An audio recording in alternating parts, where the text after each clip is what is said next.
Hello. Hi, are you over 18? Oh, of course, 20. August Can I 24th, 2005.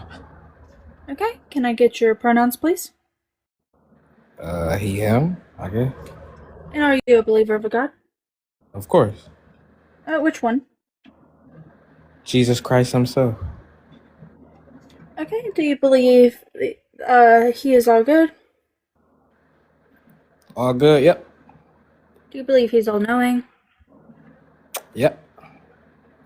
Okay, uh, would that include women's anatomy? Explain woman's anatomy. Uh, the parts that make up the insides of a woman? Yep.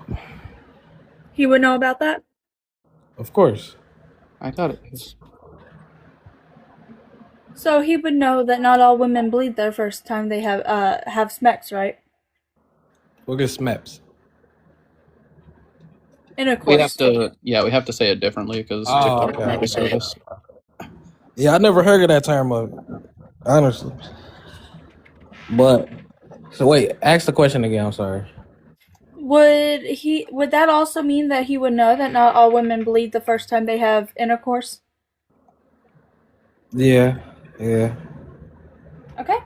So, have you ever read Deuteronomy 22:13 through 21? No, ma'am. Would you like me to tell you what it is? You can explain it the best of your ability. I can explain it pretty well then. All right. So, it says when a man goes into a woman, and is this when a man goes into a woman whom he has married, okay, Okay. and is displeased with her, dislikes her, or hates her, depending on which version you're reading, then he can go to the council and tell the council, well, when I went into this woman, I did not find evidence of her virginity. Then the mother and the father of the woman are to go to the house where they lay, grab the cloth that they lay on, and bring it out to the council and lay it out in front of the council. Now, if there was evidence of the virginity, then the man owed the father 100 shekels of silver and must remain married to the woman for the rest of his life. Now, if there was not evidence of this virginity, then the woman is to be taken out in front of her father's house. All the men in the town are to gather around, and they are to stone her to unalivement. Okay. Now, I have a question for you. What is the evidence of virginity? Intercourse, right? The evidence for virginity. Like, what would be on the cloth? I don't know. So, I'm going to... Listen. I'm uneducated. I'm trying to get educated. That's all I'm Okay. here for. No, I can do that. So, the thing that would be on the cloth would be blood, because it was thought that the hymen, which is this thing inside of a woman's vaginal, would be punctured during intercourse and it would bleed. Okay. Now, the problem with this is it is a very faulty test because the hymen can be broken in many ways. Rude, Bread. It was an accident, I swear. So, the hymen can be broken by falling out of a tree, falling downstairs, lifting up heavy objects, riding a horse, riding a donkey. It's very easy to break. Some women aren't even born with one. Sometimes the man's just too small to puncture it. Again, the hymen is not very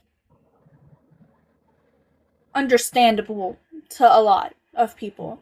Okay. Okay. So, the statistics for this one is there are 46% of women who did bleed their first time, which means there was 54% of women who did not bleed their first time. Now, I have a question for you. Okay. Um, do you have sisters? Of course. Okay, you have sisters, and obviously you have a mother. Do you love your family? Of course. Okay. Would you want any of them to be stoned to unalivement for something that they didn't do? Of course not. Okay. So,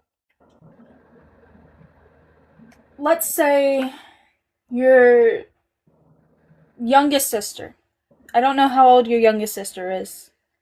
Okay. Wait. Before I start, do you have any siblings over the age of 18? They're my brothers, not sisters. Sisters are under 12. Okay, I don't want to use that with them then. Okay, I'm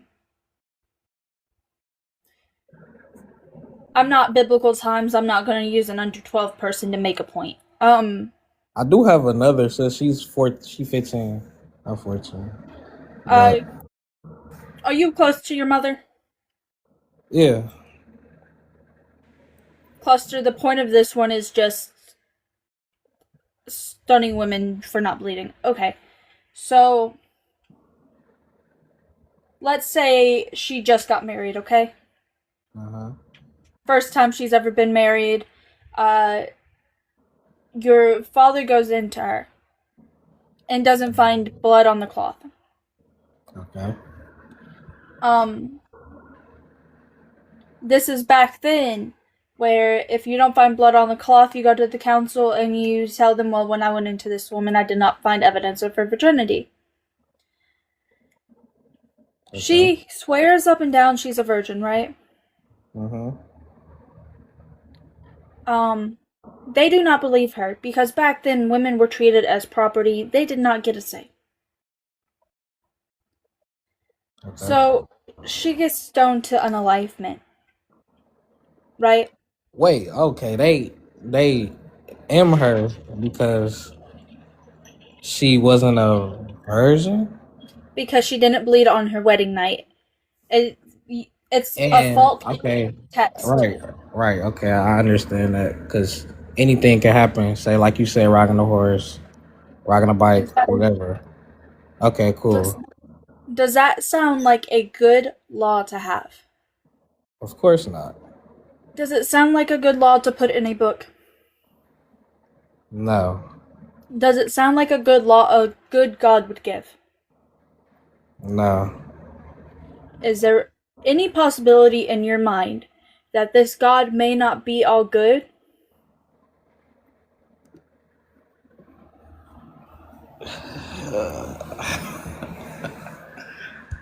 Good question.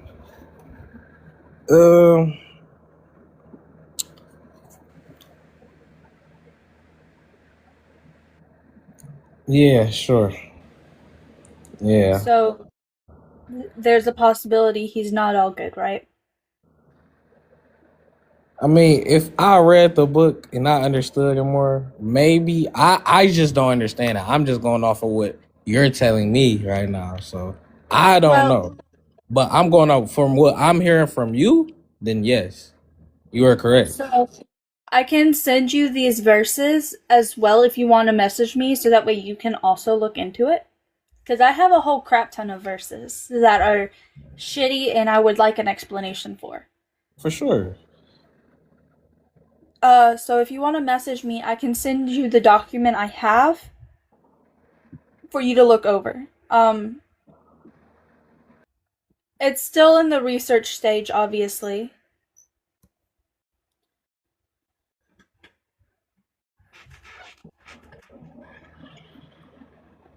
It is still in the research stage, so it's not just the Abrahamic, it's not just Christianity on this one. It's also got Mormonism, and I plan on looking into Catholicism and Jehovah's Witnesses and Islam. All right, let me ask you something. What's your point of this? What are you trying to spread? I'm trying to spread awareness that maybe this God isn't all good. I'm not trying to push anybody away from the religion. I'm not trying to deconstruct anybody because I believe everybody has the right to believe what they choose to believe. But I don't want them to use. I'm in America where they're trying to put laws on the LGBTQIA+. They're trying to put laws on minority groups to try to make it more difficult for the minorities to get away with anything. If you're not a cis straight white man, you basically you're losing rights as the time ticks by, and the reasoning behind it is because of this book. And I'm trying to get people to understand that maybe, just maybe, these are not the laws we want to go off of. Of course not. It's a lot. Some of them I'll say. Some of them I'll say we could. Some of them I'll say we can't. At the end of the day, but we're moving on to the future. Everybody believe what they want to believe. We can't And keep going off of Old Testaments. that's what I'm trying to push. I'm trying to Right. push understanding. I'm trying to push comprehension. Because the moment you start comprehending it, yes, it leads to a lot more atheists or polytheists. I personally am a polytheist. Brett is an atheist. But I don't use my beliefs to harm others or actively put laws in place to harm others. What is a polytheist? A polytheist is somebody who believes in many deities. Okay. Many gods? Yes. We believe in multiple gods? I say deities because it's not just gods, it's gods and goddesses, and some people believe in like Medusa, who wasn't technically a goddess, but she still had an important role. Yeah, but there's nothing to believe in that, Medusa wise. She's not a god. There's nothing to believe. The thing with polytheism is we call them deities. Gods and goddesses doesn't just fit. Polytheism's very interesting to learn about. If you have any questions, message me and I'll answer any of your questions you have, okay? Of course. I appreciate you for coming up. I appreciate you for educating me. Of course. I have no problem educating people. All right, thank you. Thank you. Have an amazing day.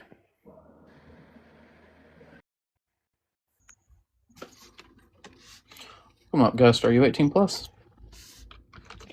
29. Wonderful. May we get your pronouns, please? He, him. Excellent. You believe in a god? I believe in multiple gods, yes. All right. Which pantheon do you believe in? The Germanic traditions, particularly Anglo-Saxon, Norse, but particularly the Anglo-Saxon, as that is actually older than the Norse tradition itself. Gotcha. So my friend Ace is going to have a conversation with you. Is that okay? Absolutely. Wonderful. So, do you have a matron or patron? Like me personally, or within the pantheon?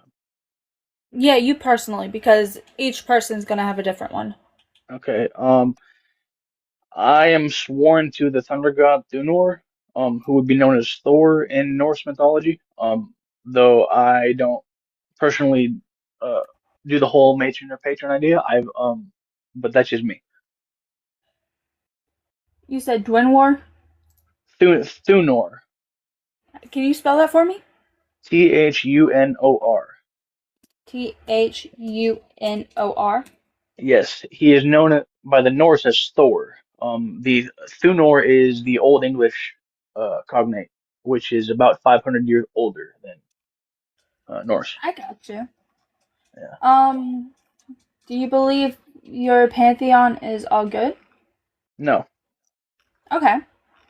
Are you more of a yin yang situation?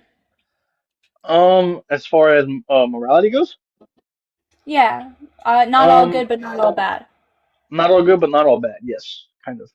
So, I call it I call it the yin yang situation because if you think of it, a yin yang is representation of not all good but not all bad. yes. Um. Okay. Can I ask why you requested up today? I initially thought the guy before was actually trying like was actually y'all were debating back and forth, and I had requested up because I was actually gonna if you were debating him, I didn't request up till late in the conversation. I was actually gonna back up whatever points you had made. So I apologize if I'm not the type of person that you were looking to discuss with on the panel. Oh, I discussed with a little bit of everybody. I've had theistic Satanists up here. I've had a Scientologist up here. I've had polytheists up here. I've had Christians up here. Scientologist was cosplaying. No, that Scientologist was actually was hitting the nail on the head, and that's the scary part of it. I'll take your word for it. I don't know enough about Scientology. Yeah, Scientology is weird. That's just weird. It is very weird. And I have conversations with all kinds of people. Okay. I've had somebody who said they worshipped an Aztec god who flat up said, "Yeah, I'd sacrifice my family if he asked me to," and yeah. So yeah, that's a problem in my opinion. Very much so. Yeah, by the way, I gave if you don't mind, I gave you a follow and the mod. Whoa, I'll. Do I have permission to follow you as well? Yeah, go for it.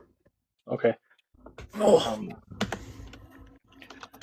I will actually probably be going live myself in a couple of hours because I do pagan education. As I am a leader within the pagan community that I am part of, and I try to educate people on various things. So if y'all ever see me live and you want to come by, feel free. Absolutely. thank you for the invite. Absolutely. I am gonna drop you down and let the next guest up. You're good.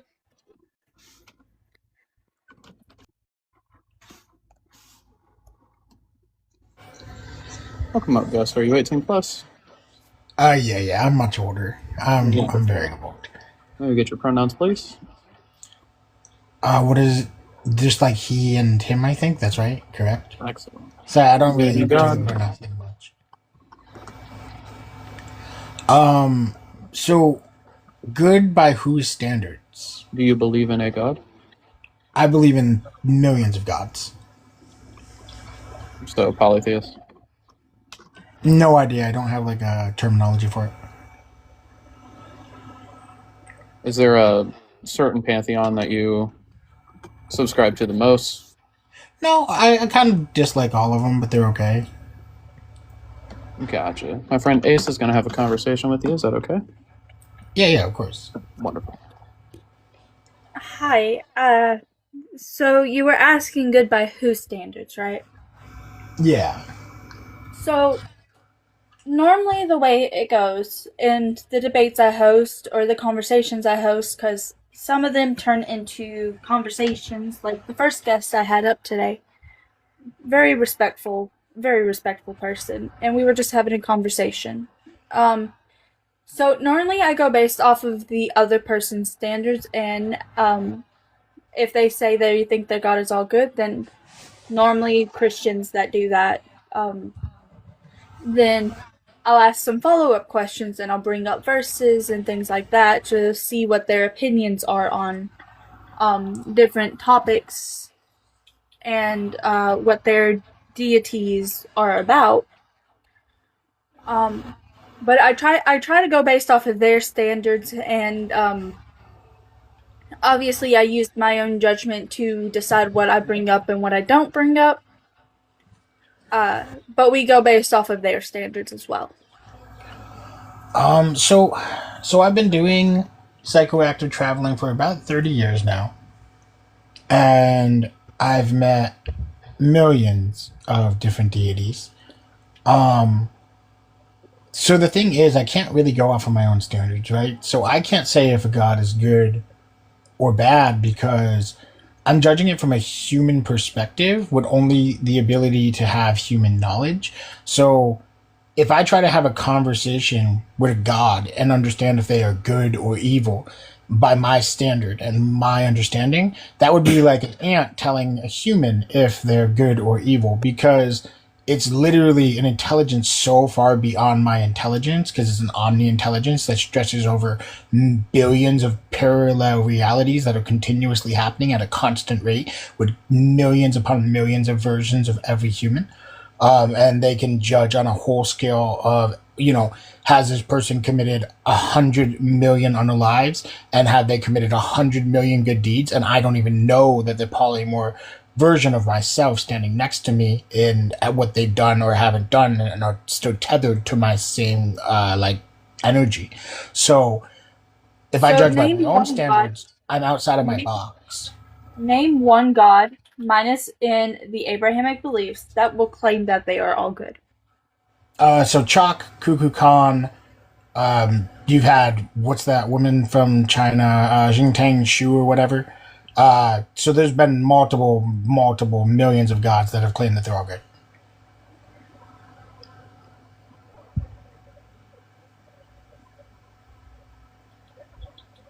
But that's 3 of them.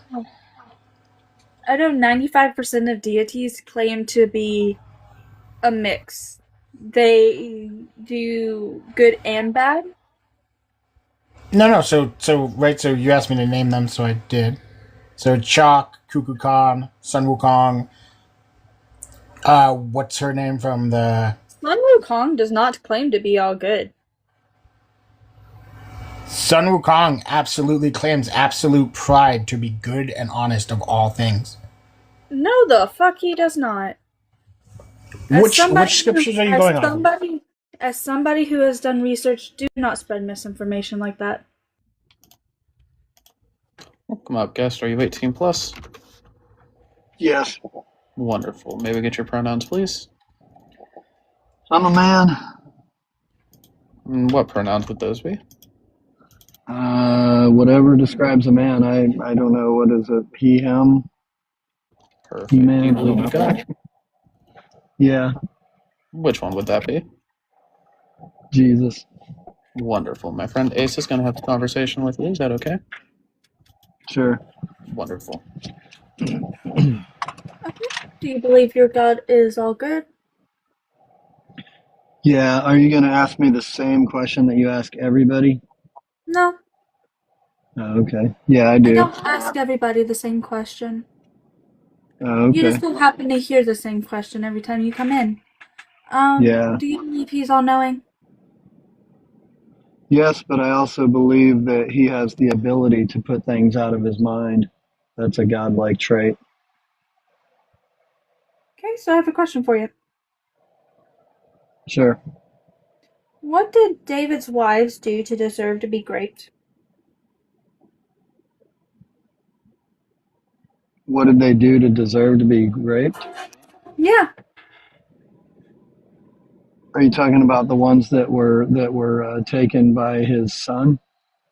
by Absalom, yes. What did they do? Yeah, what did they do to deserve that? Well, what are you referring to that it was God that did it?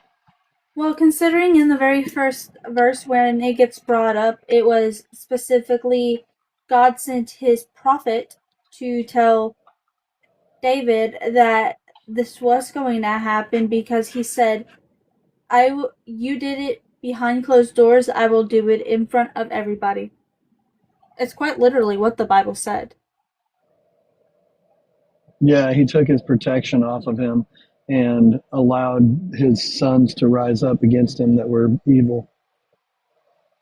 His son, anyways, I think Absalom. So, Yeah, God had protection over him because whenever God lived in that system, he was living under man's theocracy, which was man's dominion on the earth, and so he had to live within that and work within that system. So whenever the king that was that was replacing him, which was Saul and then David, because God was the original king and there wasn't no theocracy. It was just living with him as he was their father. And so whenever he replaced them, all of that stuff changed. And that's why there's so many things that are odd in the Old Testament. The Old Testament is just a representation of man trying to live for God and shows all of the imperfections of what happens whenever you put men in the place of God. So 2 Samuel 12:11, right? That's where this starts out. Mm-hmm.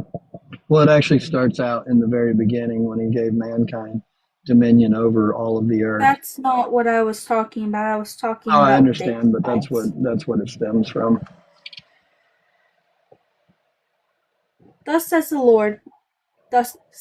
the Lord, I will raise up trouble against you from within your own house, and I will take your wives before your eyes and give them to your neighbor, and he shall lie with your wives in broad daylight, for you did it secretly, but I will do this thing before all Israel and in broad daylight. Yep, For the exactly. Lord said, I will. Yes, God took off of his protective hand off of them and allowed the punishment to come onto them because of his disobedience and his taking someone else's wife and First of all, it doesn't say killing. I'm sorry. First of all, it does not say that he took off the protective hand. That's what you read in context. That's what happened. Okay, where's the context at? The whole Bible, the whole Hebrew system, the whole idea of David being the king and the people accepting or wanting him to be their king as opposed to God being their king. Okay, but in this you said he took off his hand of protection, and then you said it's the whole Bible that tells you this. Where does it say it? That it was his protective hand that he took off. It's all throughout the Old Testament. If you obey my commandments, if you do this, there's a response to it. And if you don't, then there's also a response to it. What did David's wives do? I don't know. It doesn't speak on it. Could have been many things. Could have been nothing. Doesn't matter. What's immoral about it? Let me ask you, what's immoral about it when you have no gauge of what morality is without a moral lawgiver? First of all, I'm not an atheist, so you can't use that argument on me. I'm a polytheist. I have many gods. So what God do you believe in? All of them? A bunch of different ones? Do you believe in the Buddhist God or the Buddhist the theist version of the Buddhist God or the Hindu gods, or what do you believe? My matron is Artemis. Okay, so you believe in God's good and evil, so you can't argue against something that would be the same for your God. Why are you arguing against something? Do you think grape is wrong?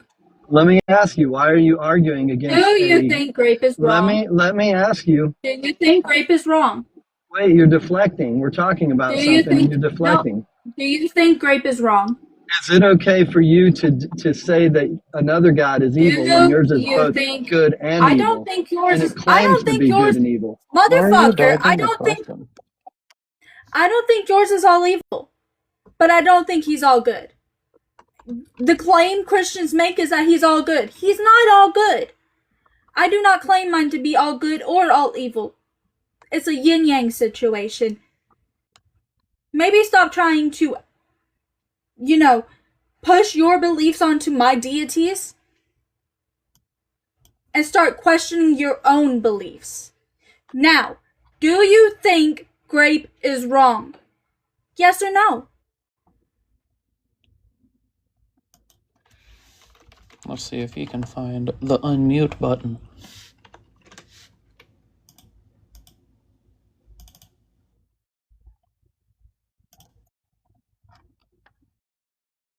You can do it. I believe in you. Yeah, well, you shouldn't mute people in the first place. You should just let them talk. Well, you shouldn't talk over people, Oh, it's more hypocrisy. Go ahead. Talk over me. Tell me when I'm ready to talk. Do you think grape is wrong? Answer the question. Do I think grape is wrong? Yes. Do you Of course, think I it's think wrong? there's many things that are wrong that happen in the Old Testament. Your God, this was the punishment for the women for David's crimes. Do you think it's right to punish another person for somebody else's crimes? It depends on if they're guilty also. The thing about it is the way that the Bible shows. Can I explain that, or do you not give me a place? I want to know. Can I explain it? Do you think there is any? Can I explain it or no? Shut up for a minute. Let Do her you think ask her question. do you think in any aspect that grape is an okay punishment? Am I allowed to talk like in full, or just yes Answer or no? the question. Let me know when I can talk. I asked you a question. Answer it. Okay, so God shows us in the Bible that evil You're not things answering the question I asked. Yeah, we just need to guess right now. Do you think Okay, there then is you know what? any? If you think that you can just ask yes or no questions, then I'm done. If you want to have a real discussion, I'll talk. Goodbye, fucker. Bye. Goodbye, idiot. You say that.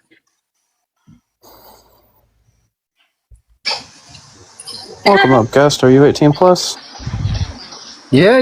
Hello. I was just scrolling through it. I stopped to eat something. I heard someone talking about Colorado Springs and hiking. Gotcha. So we are just looking for people who believe in a god. Do you believe in a god? Sure, I suppose so. Who was talking about hiking? That's not on the topic that we're trying to talk about right now. So we're trying to stay on the I topic. love Colorado. I love That's hiking in Colorado. wonderful. So we're going to stay on the topic of religion. Which god do you believe in?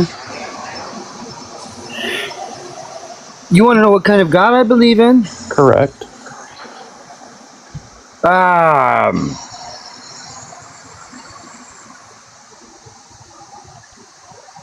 I suppose the Hindu one. Okay. And do you believe your god is all good? The Hindu one? Yeah, right. Yeah. Yeah, it's a tough one, isn't it? I'm not. I was I'm looking not it up taking the this other guy day, seriously. and I think it would probably be something like Kashmir Shaivism, some sort of non-dualism that is. There was a word for it. It just means. It's like Werner Herzog. It's like the universe is a cosmic meat grinder that is like a Lovecraftian horror figure and all of that, you know. Yeah, he's not serious. Say again? I said he's not serious. Yeah, thank you. Welcome up, guest. Are you 18 plus? Yeah. Wonderful. May we get your pronouns, please? He, him, I guess. Excellent. Do you believe in a god? Yes. Which one would that be? Allah. Gotcha. Police be upon Muhammad. Justice for Aisha. Alright, let's not be disrespectful. If you want to have a genuine conversation, then I don't mind. I think it's pretty disrespectful to marry a 6-year-old and then consummate that at 9 years old, so... So what do you think the age of consent should be? I think it should be 25. 25? Yes. The age of consent should be 25. No lower than 21, for sure. 25 or 21? No lower Whoa. than 21? No lower than 21. And why is that? So people can. It's hard to have a definitive line because different people mature at different times. And Oh, really? hold on. No. Okay, can I Let him finish. expand on that? Let him Wait, finish. Here, Let him stop him finish. from talking Can I over me. expand on that? Stop him from talking over me, please.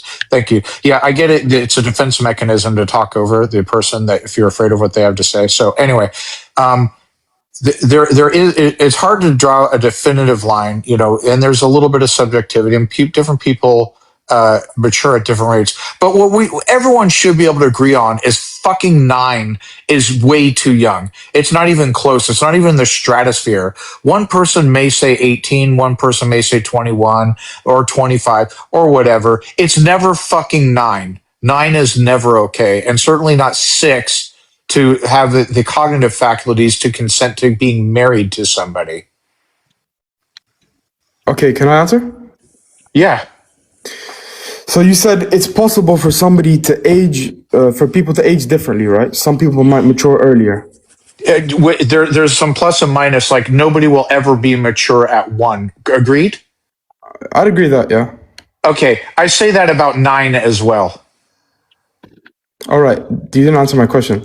So are you saying it's possible that people could age differently? Oh, I did. I did. I said yes, and I added a qualifier. Okay, yes. That people. No, Yes. do you think it's? I wasn't trying to answer. Yeah. Talk? It's a defense. It's a defense mechanism. If you It's ask not me, it's not a defense mechanism. okay. All right. Thank you. No, I'm So dropping different him. people. That was annoying as fuck. Yeah.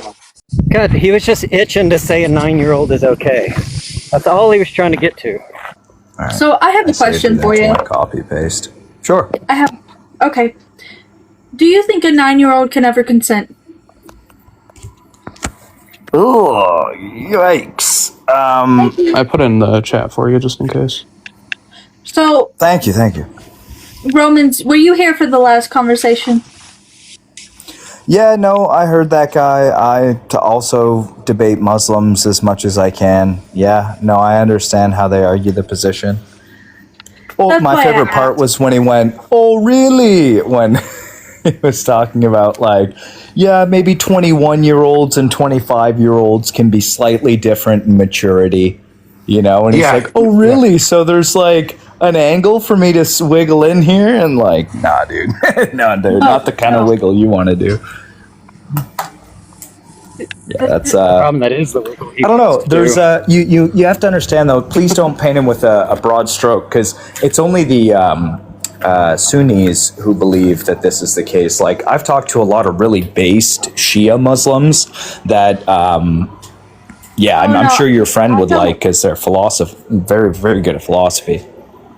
I don't paint anybody in a broad light just because of what they believe in, by any means, because you have some that will... Holy shit, it gets really bad. But, on to the conversation. I don't remember the last conversation we had. So... Did you have questions? Well, yeah, because, like, you believe in the Abrahamic God, and I don't remember... do you think he's all good? We did argue about this. Yeah, I don't know how I argued this, though. I'll just start from the top. So, yeah, I mean, like, my vicious circularity in my worldview is God. I believe that all things are from the Father through the Son and into the Spirit. Good would be God, or something that God judges to be good, I suppose, would be the definition of what that is. You guys obviously would disagree. I would disagree. So I do not are we think- talking like good in terms of ethics? Because maybe that's where we should start. Look, how about just? Sorry, go ahead, Ace. You're good. So, morally, I do not think he is all good. Hang on. So, the Real quick, reasoning Ace, Tiny just reminded me that he did disagree with your research on Mesopotamia. Oh, okay. Way after we were talking about like multiple gods and stuff, right?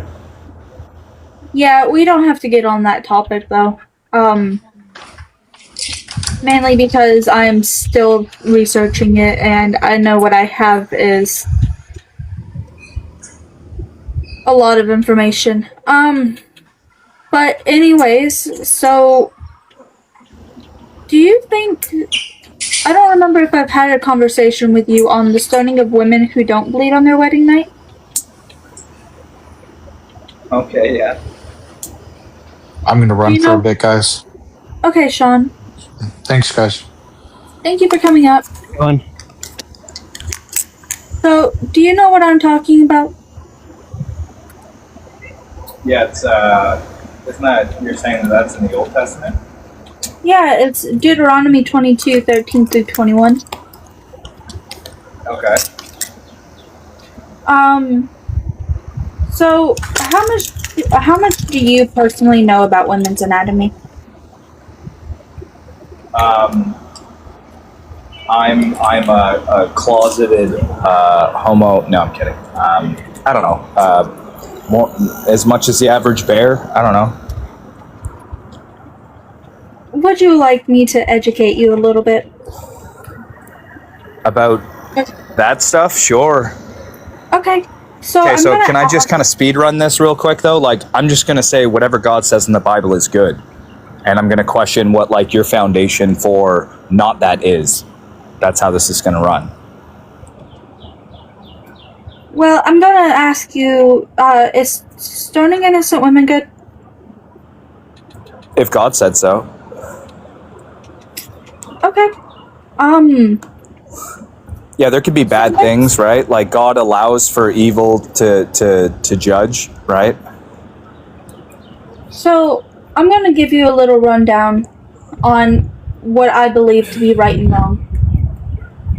Okay. And I'm gonna ask you why right after. Well, first of all, I'm a polytheist. I'm not an atheist, so I do have deities I believe in that don't come. Are all your deities eternal? They are eternal. Are they don't claim to co-equal? be all good. Co-equal? Of the same essence? Are you like a modalist pagan? Or are you like, you believe like Thor and Loki are individual ontological entities that are all gods? Well, for one, I'm not Norse. And both of those are Norse. My matron is Artemis. Jupiter and Mars, man, I don't care. Right? Are you a pantheist? We can't hear you, GM. You're a robot. He's spazzing robot style, dude. Maybe I'm being rude. I'm sorry. I'm not trying to be rude. No, he's just got bad connection right now. He's on a mountain. Oh, damn, dude. Which mountain you is? You can try again, GM. We might be able to hear you. There we go. Flying. We didn't hear anything of what you just said. You're climbing on a mountain. That's crazy, bro. What mountain? Well, we heard that one. The first coherent thing we heard is fuck the police. That's good. So, all right, yeah, so back like, on topic. What's pantheon? I guess is my question. Say that one more time. Which pantheon, which collection of gods do you ascribe to? So, I'm an eclectic, so I believe they all coexist minus the monotheistic ones because they make no sense to me. And that's... My matron, however, is Artemis. Okay. Bet. Can I call you Artie? Which is part of the Hellenistic pantheon. And no, not Artie. Artie is, yes, the huntress. She's one of the few virgin goddesses. Never has laid with a man. Are you still a virgin if you laid with a woman?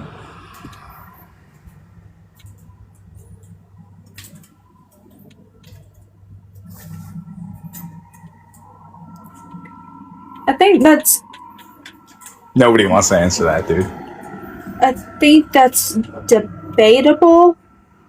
Well, is it debatable in reverse? If a guy gets, like, taken from behind for TikTok purposes?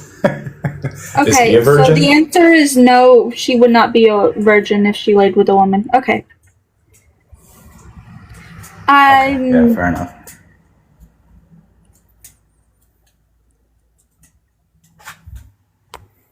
I'm ignoring that. Okay. So, where was I? Shit. And this is why I can't get off topic. I blame Artie. No, I'm easily distracted sometimes.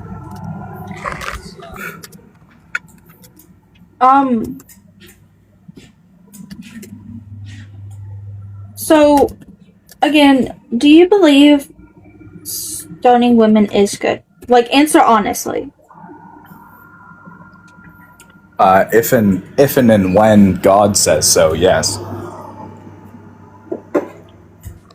I have a question. Oh, welcome back. If God comes down and he says, I got this really great thing I want you to do. There's 10 babies over there. I want you to grape them and throw them off a cliff. Would you think that's good because God told you to do it?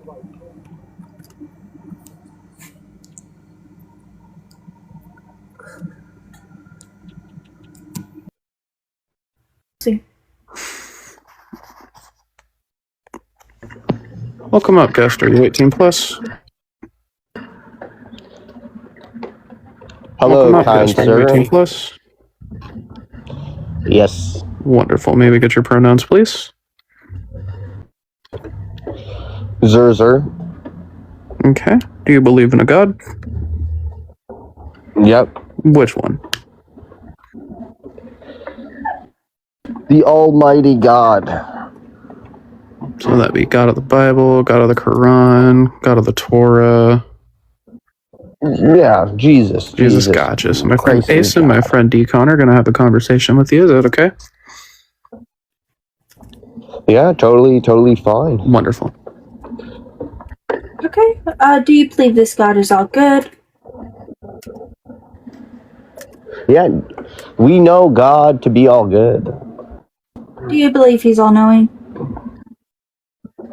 We know God is all knowing. Will that include women's anatomy? That would include anything that's knowable, God knows of it. Yes. Can you be all knowing and not know the unknown? Can you be all knowing and not know the unknown? Nothing is unknown to God. Okay, so again, he would know women's anatomy, right? Yeah, he knows all things. Okay. Does he... Okay, so...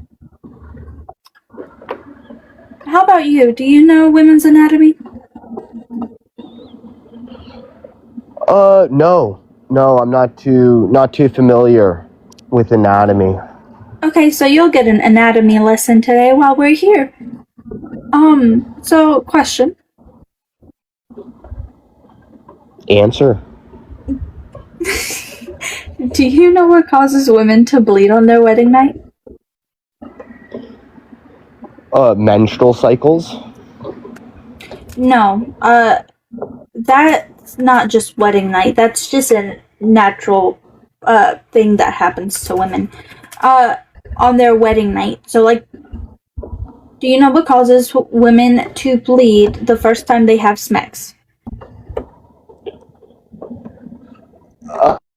Something referring... I know. Is it a hymen?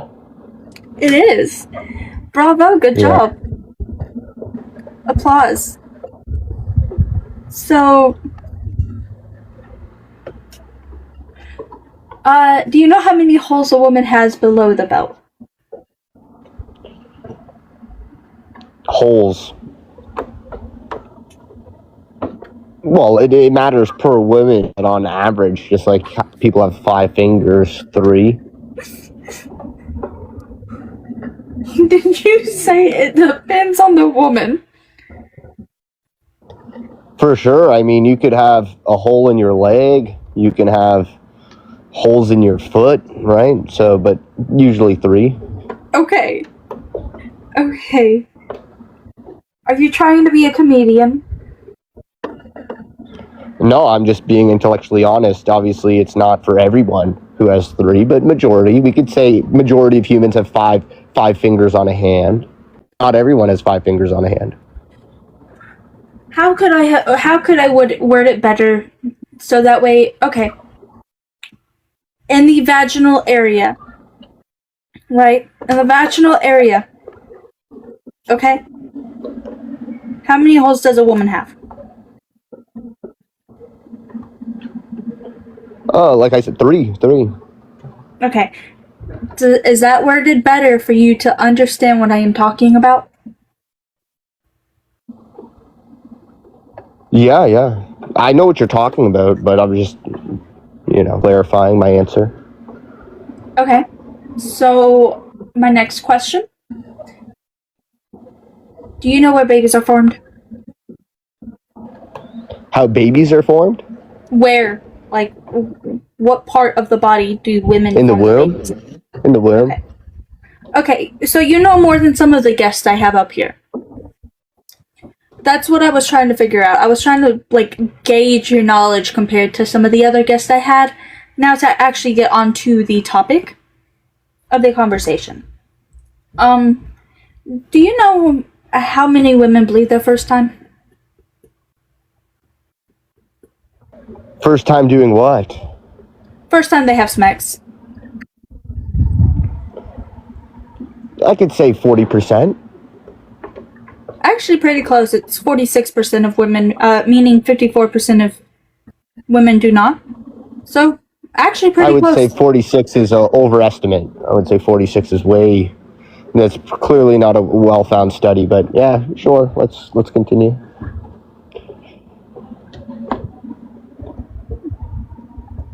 Do you know how the hymen can break?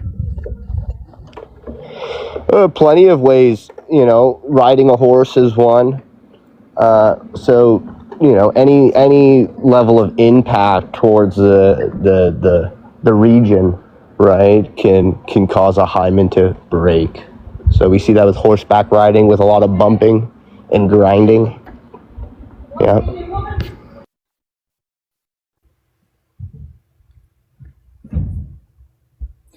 Do you think there should be a law that says women should be stoned if they don't bleed their first time?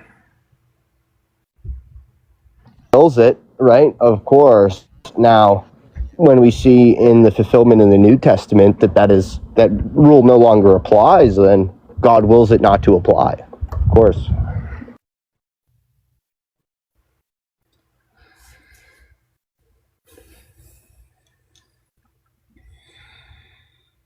Matthew 5:17 through 20 says otherwise, but we're not getting into that. Does your God change? We could say, I can say I don't know, right? But the standard of his essence would be unchanging. Do you believe his morality can change? His morality? Yes. I can say I don't know, but I would come to the assumption of unchanging. Yeah. So, laws he gave in the Old Testament would still be laws he'd be okay with in the New Testament, right? To say no, right? To say a law, right, is specific for a time period, and then the law has adapted to a new time period, right? It's not necessarily his moral stance has changed, merely the law has changed, right? Representing that moral guidance. Okay, so you've done said that if God wills it, women should be stoned for not bleeding on their wedding night.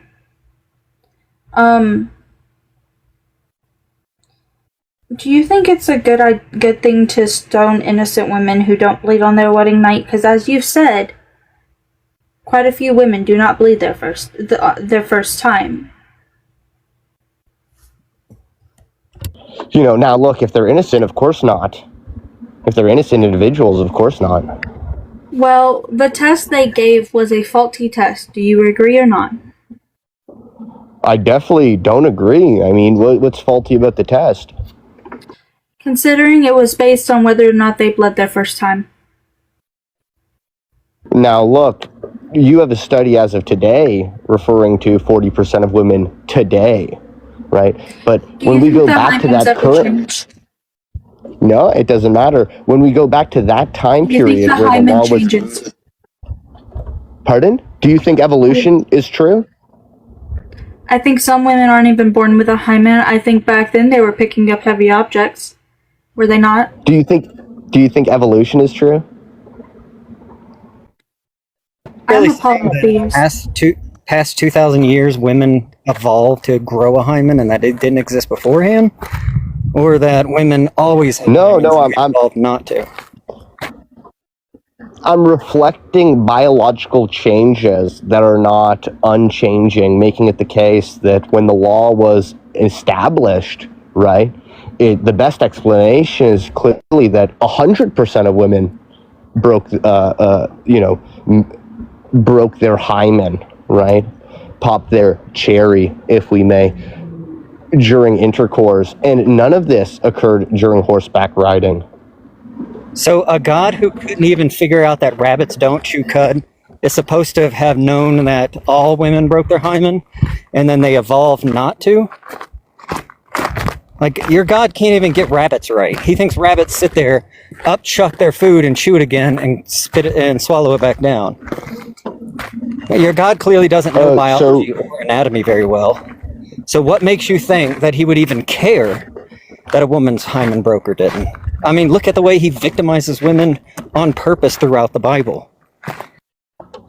Think he cares what today? Is what is true today true tomorrow? God said, when Jesus comes down and says, all the laws are in effect until the earth explodes and disappears? Yeah, that means what was true back then is still true now, according to the Savior. Okay. Is everything that is true today going to be true tomorrow?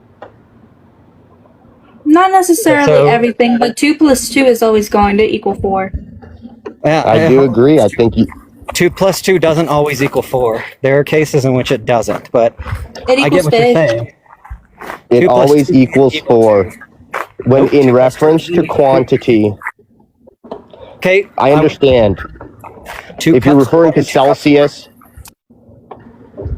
no, I didn't mean to interrupt. You're cutting out. 2 cups of water and 2 cups of alcohol do not equal 4 cups of liquid. It doesn't work. How many cups are there? 2 cups of water plus 2 cups of rubbing alcohol do not end up as 4 cups when you mix them together. Again, we're referring to quantity, so the reference being the item of identity. Now, if I do 2 Celsius plus 2 Celsius, wait, dude, if I do 2 Celsius plus 2 Celsius, doesn't equal 4 Celsius, obviously. But 2 as a reference to an apple and an apple, plus another apple and another apple, which would be references 2 apples and 2 apples, equal 4 apples all the time, universally unchanging. Now, 4 Celsius plus 4 Celsius don't equal 8 Celsius. So that's a major category error, but I digress. No, it's not. It's 2 cups plus 2 cups. That is a quantity, a known quantity. And when you add those particular 2 cups together, plus those 2 cups, it equals 2 cups. Based upon the way the atoms realign after you mix the water and rubbing alcohol together. So it doesn't equal 4 all the time. You just said it, dude. That still doesn't change the fact that your God is pro-grape. And he uses his ignorance for women's bodies. Change. It does not change the fact that you are trying to make an excuse for why God allows women's hymens to break, the ones he gave them, and yet makes a law that if it doesn't break at a particular time, we should all go out and bash their skulls in with rocks. So either he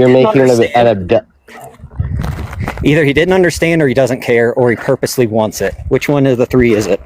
You're making an abductive case, which I'm rejecting, right? So you're saying, hey, look, girls' hymens break today riding horses. Therefore, girls' hymens broke during the time of the law, making it the case that this law is unmoral. I'm saying, hey, look, Just because they break today doesn't mean they were broken in the past riding horses, making it the case that 100% of women broke their hymen during times of intercourse. So what caused that women's hymen to break other than an intercourse? Was it a spell God cast? Did women evolve like significantly over the past 2,000 years that their bodies made entirely different changes? Is that what it is? That she can have, like they used to have horse-proof hymens back then? Yet we can say that God's laws changing adapted the reality of the world. Sure. No, God's laws didn't change. Jesus said not one iota or tittle is supposed to change. So no, they didn't change. The laws definitely changed. No, Jesus said they didn't, and he said they won't change till the end of time. Okay. So you want to throw out the New Testament. Gotcha. No one's throwing out the New Testament. I'm making a clear observation based on the laws of the Old Testament being fulfilled in the New. Are the laws identical? Are the standards identical? Are the interpretations identical? No. According to Jesus, they are. Jesus said they were. So do we not believe Jesus? They're identical in the message from God, as God is the lawgiver. Is if a woman doesn't have a horse-proof hymen, she is to be unalived.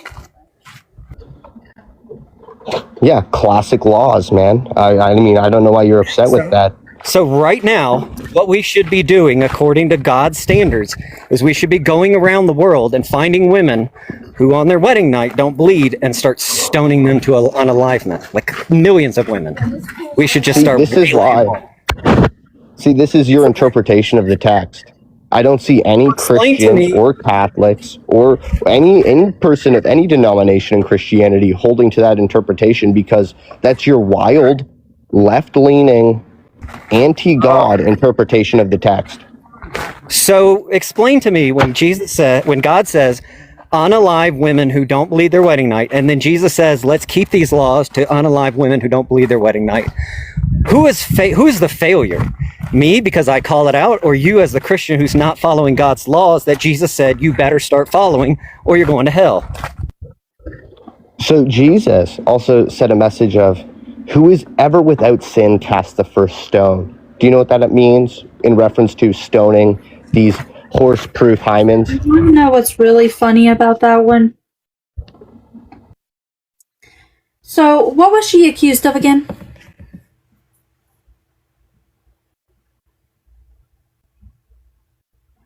Minutes. I'm just on my lunch break here. Just a heads up. Well, what was she accused of doing? Who? Sorry? The woman that didn't get stoned to unalivement. Adultery, meaning she was out on the streets. So, adultery, what is the punishment for adultery in the Old Testament?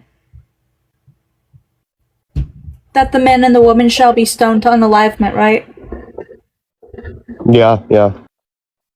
So where was the man that was also accused with her? Or was he just somehow not there? Hello, everybody.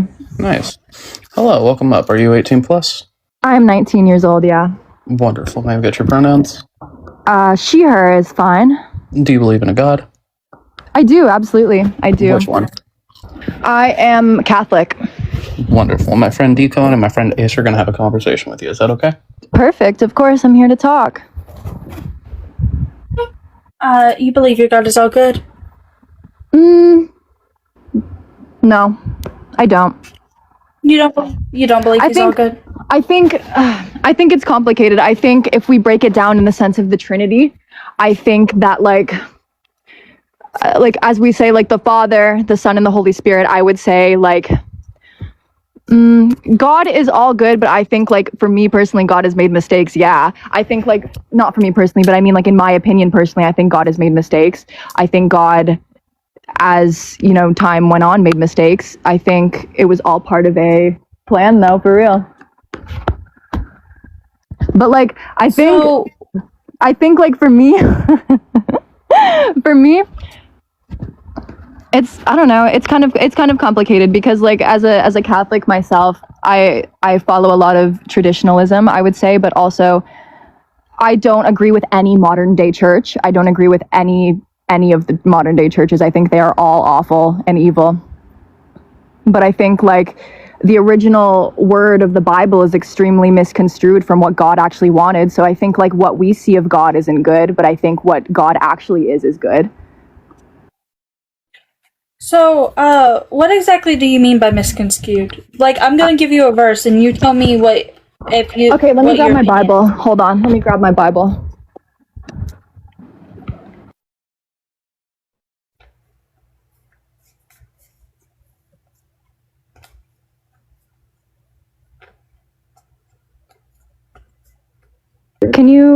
Sorry, what's the Bible verse? Deuteronomy 22:13 through 21. Would you read it out for me? Hang on.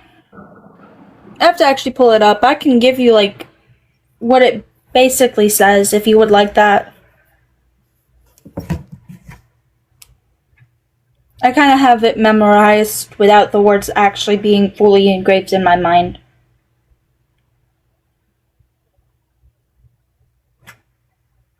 Is extremely important in the Bible. Every single word.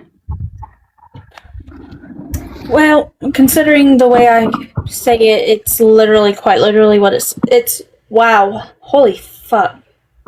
It's You what said it says. what was it? Deuteronomy? Deuteronomy 22:13 through 21. Okay. Read it out in your version and then I will read it out in my version. Okay, I used the NRSVUE, which is the one that scholars use, and it's used in seminaries. Okay. Suppose a man marries a woman, but after going into her dislikes her, and makes up charges against her, slandering her by saying, I married this woman, but when I lay with her, I did not find evidence of her virginity. The father of the young woman and her mother shall then submit the evidence of the young woman's virginity to the elders of the cities at the gate. The father of the young woman shall say to the elders, I gave my daughter in marriage to this man, but he dislikes her, and now he has made up charges against her, saying, I did not find evidence of your daughter's virginity, but here is the evidence of my daughter's virginity. Then they shall spread out the cloth before the elders of the town. The elders of that town shall take the man and punish him. They shall fine him 100 shekels of silver, which they shall give to the young woman's father, because he has slandered a virgin of Israel. She shall remain his wife. He shall not be permitted to divorce her as long as he lives. If, however, this charge is true, that evidence of the young woman's virginity was not found, then they shall bring the young woman out to the entrance of her father's house, and the men of her town shall stone her to death, because she committed a disgraceful act in Israel by prostituting herself in her father's house. So you shall purge the evil from your midst. Okay, now, so what I'm going to start by saying is that this is the Old Testament, meaning that Christians no longer have to follow this law. Christians don't even follow that part of the Bible. They still follow the Ten Commandments. That law, and like also we as Christians and scholars acknowledge that the Old Testament, fiction, it's all fiction. It's stories and parables. So we know that most of this is not true. Like we know that this is not true. The Old Testament we do not follow. So you say the Old Testament is fiction. Also, like, can I say something? Everyone in chat is being really rude right now for no reason. No clue why. Don't worry about chat. They're just gonna say things. Just focus on Ace, since that's the one you're having a conversation with. And like Jesus himself doesn't reaffirm the law. What he does is come and he fulfills it. So meaning we don't have to follow it anymore. We don't have to follow any of that anymore. So what does abolish mean? Abolish, like to get rid of. What does fulfill mean? I actually don't know the definition of fulfill. Do you want to tell me? Yeah, give me a second. I can give you the... You're gonna look it up? Yeah, I can give you the actual definition. Okay. So that way I don't... To accomplish a task, meet a requirement, or bring a desire to realization.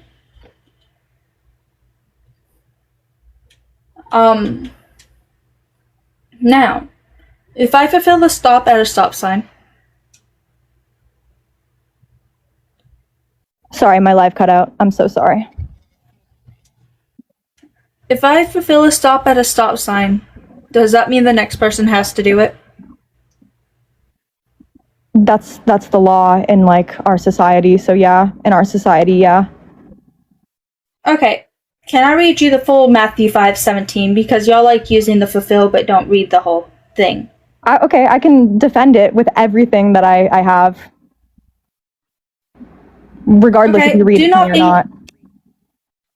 Do not think that I have come to abolish the law or the prophets. I have come not to abolish, but to fulfill. For truly I tell you, until heaven and earth pass away, not one letter, not one stroke of a letter will pass from the law until all is accomplished. Therefore, whoever breaks one of the least of these commandments and teaches others to do the same will be called least in the kingdom of heaven. But whoever does them and teaches them will be called great in the kingdom of heaven. For I tell you, unless your righteousness exceeds that of the scribes and Pharisees, you will never enter the kingdom of heaven. It's what that is saying is, yeah, we still have to follow things that apply to like our relationship with God, things that apply to God, like God himself, but we no longer have to follow the very like insignificant laws of the Old Testament, which is the verse that you read about the woman in her virginity. We don't have to follow any of that anymore. Like actually Jewish people follow that. It's Jewish people that follow the Old Testament. Christians have nothing to do with that anymore. We follow the law of Christ. That's what we follow. It is the established law under the new covenant of Jesus Christ that we follow. So are you submissive to a man? No, I'm not. So you don't follow the New Testament. I don't think that woman. No, this is not like. We need to keep in mind historical context of the Bible. None of this applies to us anymore. Just like my take on it saying that like gay you just people. said the New Testament. Yes, the New Testament. But we also have to acknowledge historical context and things. God will change with the times. God will change with the times. Ephesians 5:22 through 24. Wives, be subject to your husbands as to the Lord, for the husband is the head of the wife, just as Christ is the head of the church, his body, and is himself a savior, just as the church is subject to Christ. So also wives ought to be in everything to their husbands. Colossians 3:18. But what you need to understand. Wives, be subject to your husbands as is fitting to the Lord. 1 Timothy 2:11 through 15. Let a woman learn in silence with full submission. I do not permit a woman to teach her to have authority over a man. She is to keep silent. For Adam was formed first, then Eve, and Adam was not deceived, but the woman was deceived and became a transgressor, yet she will be saved through childbearing, providing they continue in faith and love and holiness and self-control. Yeah, genuinely none of that matters. Genuinely none of that matters because so throw away it's the whole historical fucking context. Bible. No, it's historical context. That was what was important and kept and you don't get to raise women. your fucking voice at me. Welcome up, Ghost. Are you 18 plus? Yeah. Wonderful. May we get your pronouns, please? I'm just a man. Yeah, Excellent. he, him. So, he, him. Do you believe in a God? Yeah, I'm Christian. Wonderful. My friend Ace and my friend Deacon are going to have a conversation with you. Is that okay? Yeah, that's fine. Wonderful. Deacon, you want to take this one? Do you believe that there is any religion that is widespread that the morals of it are evil, or at least immoral in your perspective?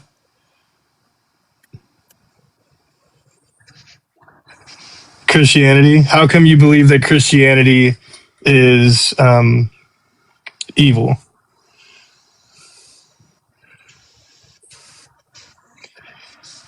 You're cutting out. Yeah, your connection's terrible right now.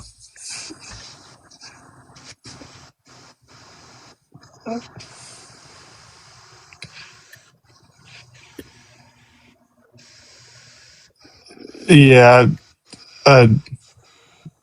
Yeah, his connection's bad. Yeah, Ace, you might have to take this one. Okay. Hi. Do you believe that there's any widespread religion that has bad morals or just immoral? The Abrahamic belief systems. Abrahamic belief? Yes. So that would like include, the book that Abraham wrote. that would include Judaism, Christianity, and Islam. Oh, I definitely agree with Islam. I think Islam is extremely evil. Well, Christianity isn't very good either. Like take the United States for example. Okay. Um, we have the United States, which a lot of the people in office are in fact part of the Christian system, right? Right. So they're putting laws in place to control minority groups, such as the LGBTQIA plus and women.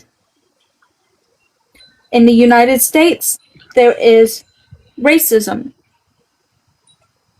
Well, of course, and I can definitely see where you're coming from because there are people that represent themselves as like a religious person, but in the religion, right? Like those are two different topics. Like you know, everyone always sins. It doesn't matter what religion like you have, like you sin. Now, for instance, like when I'm talking about Islam, my points for Islam are strictly going to be about what is in the Quran and who their prophet is. It's not going to be about the radical Islamists, you know, such as, you know, Al Qaeda or ISIS or anything like that. I can bring in the Bible. Yeah, yeah. Let's focus like more on like the religion aspect and not people who are practicing it improperly. You know, because for instance, like in Christianity, our prophet, you know, Jesus, right, died for our sins. Like in the text, like he loved everyone. He would have women. He would have women who were prostitutes, which, you know, is completely against the religion, follow him, you know, and that's like documented, right? The woman he called a dog. He killed a dog. No, did he love the woman he called a dog? That Jesus called a dog? Jesus never called anyone a dog. That's not documented. Yes, he did. It is indeed documented in the book. Would you like me to pull up? Yes, I would like for you to pull up the chapter and the verse. Did Jesus also love the slave women he told to obey their masters? Jesus loved everyone, you know, like he had slaves follow him. He had prostitutes follow him. He had the taxpayers of Rome follow him, which ultimately led to his. So he loved women so much he encouraged them to be good slaves instead of trying to seek freedom for them. Slaves in which way? Well, he said in the Bible, slaves obey your master. So he was telling women who were slaves that they need to be obedient and do what their masters want, not, hey, we should treat you equally and love you and give you freedom. Just be good slaves. He said that to women. Not to mention he endorsed all the grape laws and the slavery laws that God came up with. Jesus wanted those to stay into effect. I can't imagine that's love, wanting women who are graped and don't scream out loud enough to be stoned. I don't know what comes in there. Where's also the love when you tell a virgin who is graped that she has to marry her rapist and be graped for the rest of her life? Where's the love there?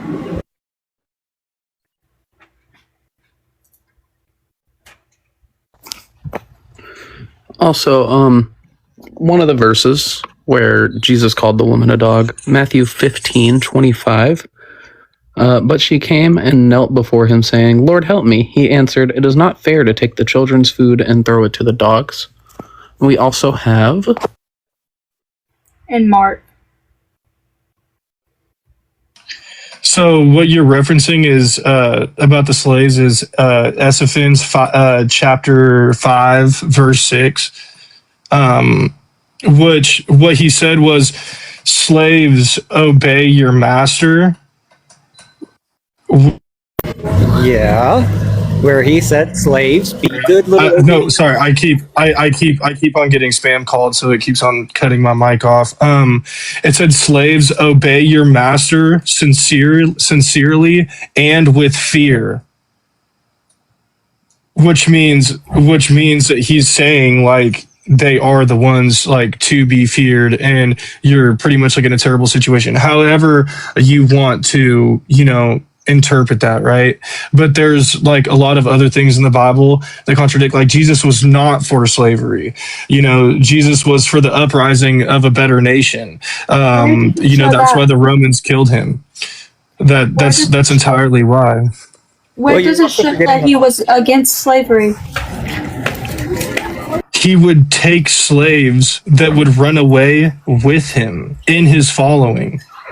That's documented. That's documented in the Bible.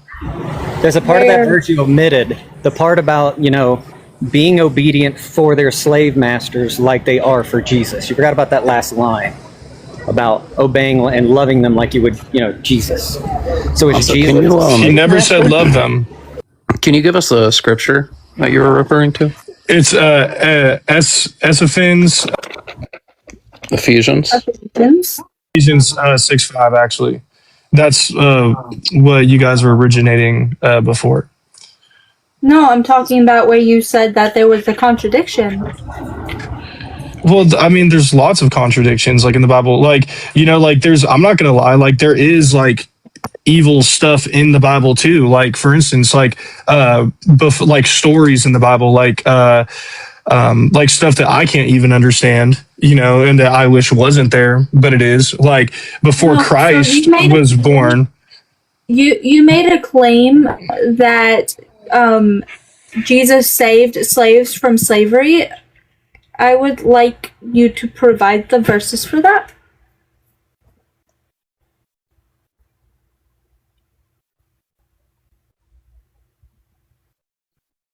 And the law and what Jesus said was obey your earthly masters with trembling and fear and in singleness of heart as you obey Christ. So that's basically saying Jesus endorses slavery and says slaves should be worshiping their masters like they worship him. Sounds pretty weird. Instead of going to the masters and saying slavery's bad. Nowhere in the Bible does God say or Jesus say stop slavery altogether. Instead, they give rules for when it's okay to enslave people.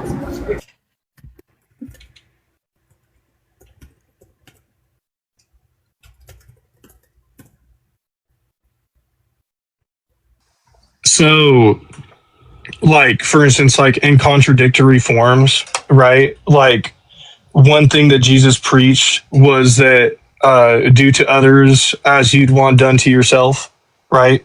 Jesus didn't want to be a slave. He wanted to be a free man. He was born a Jew, and then he ended up becoming the prophet of God, right? Jesus never owned slaves. Jesus never wanted slaves. All of his followers were around him from their own free will. He never condoned slavery at all in any way, shape, or form, or acted as someone that would want to even be a slave owner. Like he was a carpenter that was like in poverty. So that's like another contradiction as well. So where did he say don't follow God's laws anymore? Because God's laws condone slavery. What do you mean? Where did he say that?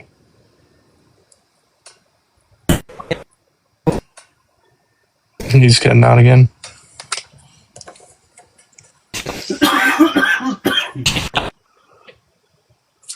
It's in the Bible. Where does it say Jesus turned against God and said not to follow his law?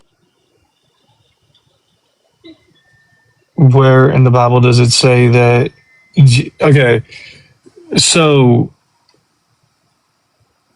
what? I don't know. I mean, I don't know. Yeah, exactly. Nobody knows because Jesus never says to stop following the grape and slavery laws. He says that those stay in effect till they're.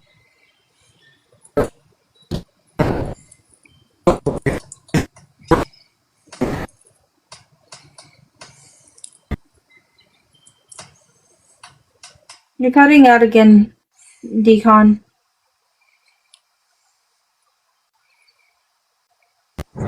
What about now? Kind of, sort of. I don't know, but just all in all, like Jesus was not for slavery at all, Okay, Was. or indentured servitude. His dad was. His dad was for slavery, and he endorsed his dad being for slavery. And he said slavery should continue until the earth passes away. And when did he say that? Luke 12:47-48 says you can beat your slaves. Jesus said that when he said, follow all the laws until the earth passes away. Okay, but did Jesus himself say that, or was that in like a chapter of someone else? No, that was Jesus. That was Jesus. Okay. Words out of Jesus' own mouth. Words out of Jesus' own mouth. The endorsing it is Matthew 5:17-20. When it comes to Jesus saying that you can beat your slaves, Luke 12:47-48. So both of them are in the Gospels. Okay. I mean, I don't have an argument for that. So you guys got me there. You know. Okay. What other ways? Other ways in what? Why? What other ways is Jesus, or not Jesus, I should say, Christianity an evil religion? You know where most of misogyny comes from in America, right? Yeah, no, the hierarchy of the household. It's God, man, woman, child. I'm in the wrong section. This is support for slavery. I wanted the misogyny section. I have a whole document of information. Because I do research. Anyways, so we have, I don't want to be in Revelations, Ephesians 5:22-24, which says, Wives be subject to your husbands as to the Lord, for the husband is the head of the wife, just as Christ is the head of the church, his body, and is himself a savior, just as the church is subject to Christ, so also wives ought to be in everything to their husbands. Sephiroth is here.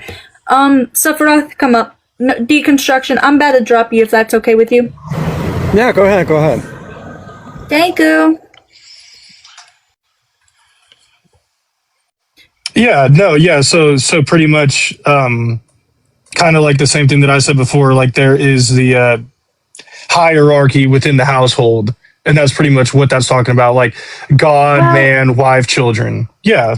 1 Timothy 2:11-15 doesn't specify. It just says, "Let a woman learn in silence with full submission."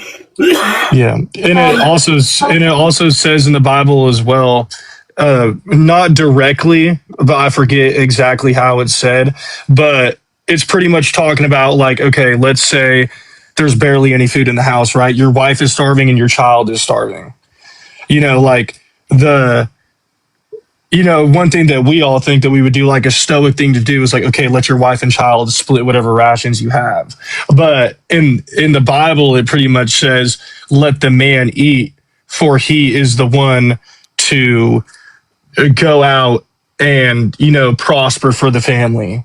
Do you get what I'm saying? Which now in today's age, like that's not really a problem, at least for where we live, our countries. I assume you live in America, or, at least like you're talking to me right now, like I'm sure you're not short on food, right? But yeah, like back then, yeah, I mean, like even in like a lot of places today, practiced by Islam and stuff, like women are still like extremely, oppressed, right? So yeah, I mean, like women are oppressed in the United States. Okay, that's another topic, but we're still like on religion. But I just said like, especially in countries that practice Islam, like in most of them, it's way worse over there. Like if you went out probably how you're dressed right now, like you would probably be like extremely punished. You don't even know what I'm wearing. I'm wearing my boyfriend's clothes. Well, no, I know, but I'm saying like if you went to fucking Afghanistan in your boyfriend's clothes, you would be extremely punished. Like you can actually wear that here in America and go out and fucking, like you can go out in Ethica if you want to, like just boxers and a sports bra. If you do that over there, fucking it's lights out. And we still have to worry about getting raped. We still have to worry about carrying our keys in between our fingers because we don't know if we're going to get raped or not. We don't know if we're going to get stalked. So I mean, that's something that all women should worry about. And then we get why? Why should that have to be something we should worry about? Why can't we teach men? Why can we not teach men that rape is wrong? It is. Even the guys doing it know that it's wrong. They do know that it's wrong. It's just evil people, and that's just something that will never, like, no amount of teaching can stop that from happening. Sadly, I mean, but it's true. Like no amount of teaching can stop that from happening, and it sucks. And yeah, like, look, I'll put it like this. Like, that's why, guns are legal. Like, there's men that are going to be bigger than me, stronger than me, but Smith and Wesson makes us all equal. Makes us all equal. We'll still get arrested. We'll still get arrested for that, and then we'll be put in prison longer than a rapist will. No, you wouldn't. As long as you don't shoot him. As long as you don't shoot him in the back, you're standing your own ground. Be careful with some of the wording that you're using, just because terms of service. You know how. Yeah, how it goes. Yeah, but no, I agree with you. Like, it sucks that women have to worry about that. I have all sisters. Okay, and it sucks. Like, I have a 12-year-old sister, and she's maturing fast, and I'm wondering about all the stuff that she's gonna have to go through. And I'm 21, so it's like, if a boy that's 16 assaults her, I can't do anything about it. Besides go to the law. Oh. But if someone assaulted her that was my age, I would obviously. DJ. What? So do you know how long a rapist gets sentenced to prison? Anyone that does that sort of thing to a person should be. It depends. It really depends, like, on the whole entire. Which between whenever 2 that to happens, 5 years. It depends on the situation. No, between 2 to 5 years. If you actually do the research, it's between 2 to 5 years. Yeah, and that sucks.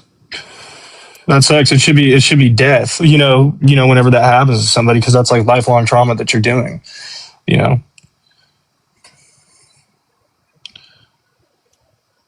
So.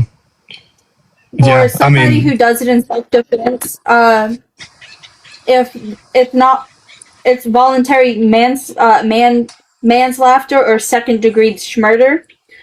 So between 5 to 30 years if it can't be proven in self-defense. Yeah, I mean, if they have. Yeah, no, I mean, like, I know how, like, some of the laws are, like, weird, especially here where I live in California. Like, if someone breaks in my house and I have twin boys, if someone breaks in my house, I'm pulling out my gun. And, like, let's say it's dark and they hear me, chamber it, and they start running away. If I use it on them and it's dark and I can't see that their back was turned, I would get charged with murder, or, sorry, but whatever, I would get charged with a very serious crime, and I would have to prove I couldn't see this, that, and the third. Right. So yeah, I mean, like, there's some laws where, you're in a heated situation, your mind isn't completely there, and, you act. And that's like one way that the I have a question laws. For you. I have a question for you. How many rapes do you think are a weapon is involved on the person's part that's being the rapist? So you're asking me, is the okay? I love you too, Ariana. You're asking me, is the offender the one using a weapon? How many of them is a weapon involved? Ooh. Quite a bit, right? I mean, see, with that, I mean, I don't know. I don't know.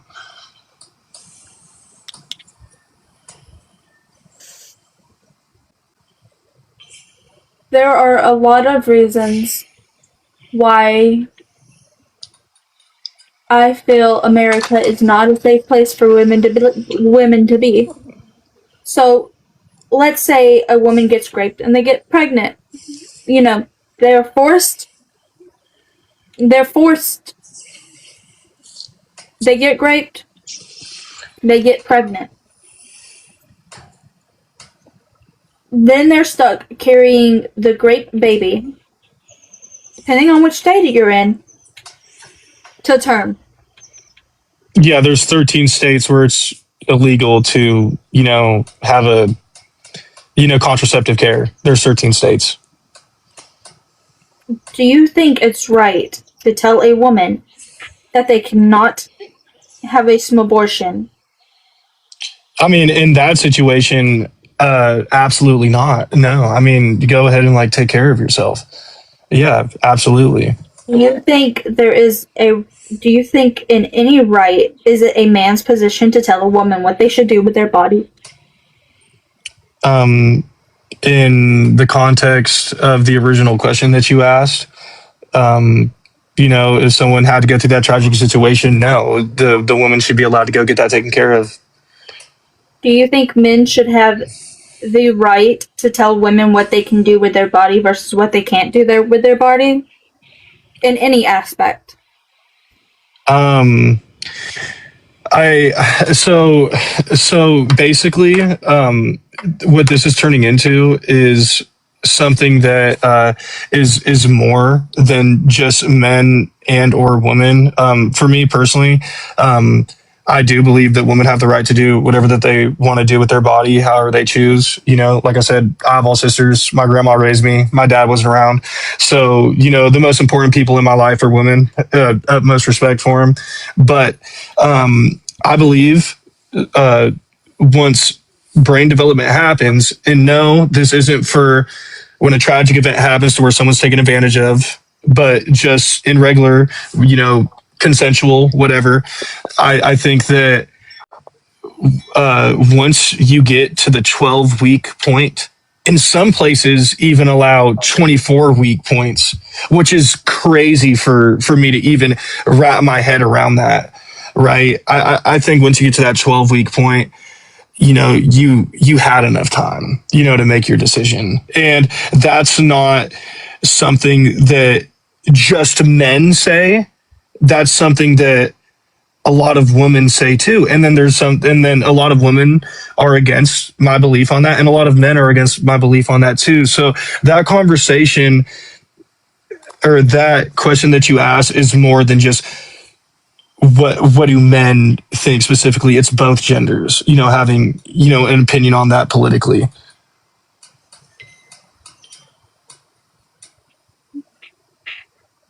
That was a pretty one, Stadro.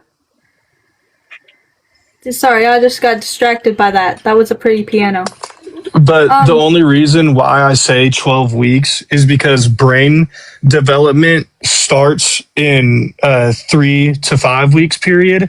And then during that 10 to 12 week period, your brain cells pretty much explode in gestation. And your brain splits into 3 different parts. And then it starts actually becoming, very spaghetti-like, which means thinking, learning, all that kind of stuff can start happening. Obviously, it's not going to happen in the womb, but it just means that there is a lot more neurological pathways inside of your brain, which means that there's more activity. And then we have to think what makes a life at that point. There's people that are born brain dead, and the parents still keep them alive, right? And they're just as smart as that 12-week-old fetus would be, so yeah, it's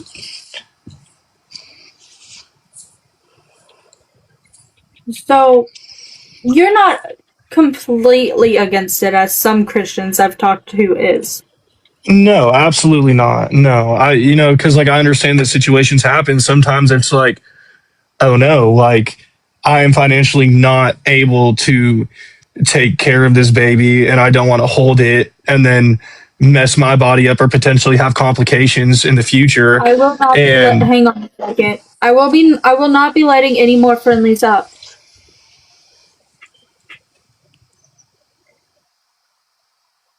So a lot of the US, they've put a ban. Okay, Sarah. yeah, a lot of the US put a ban on 13 states. Yeah, 13 states did.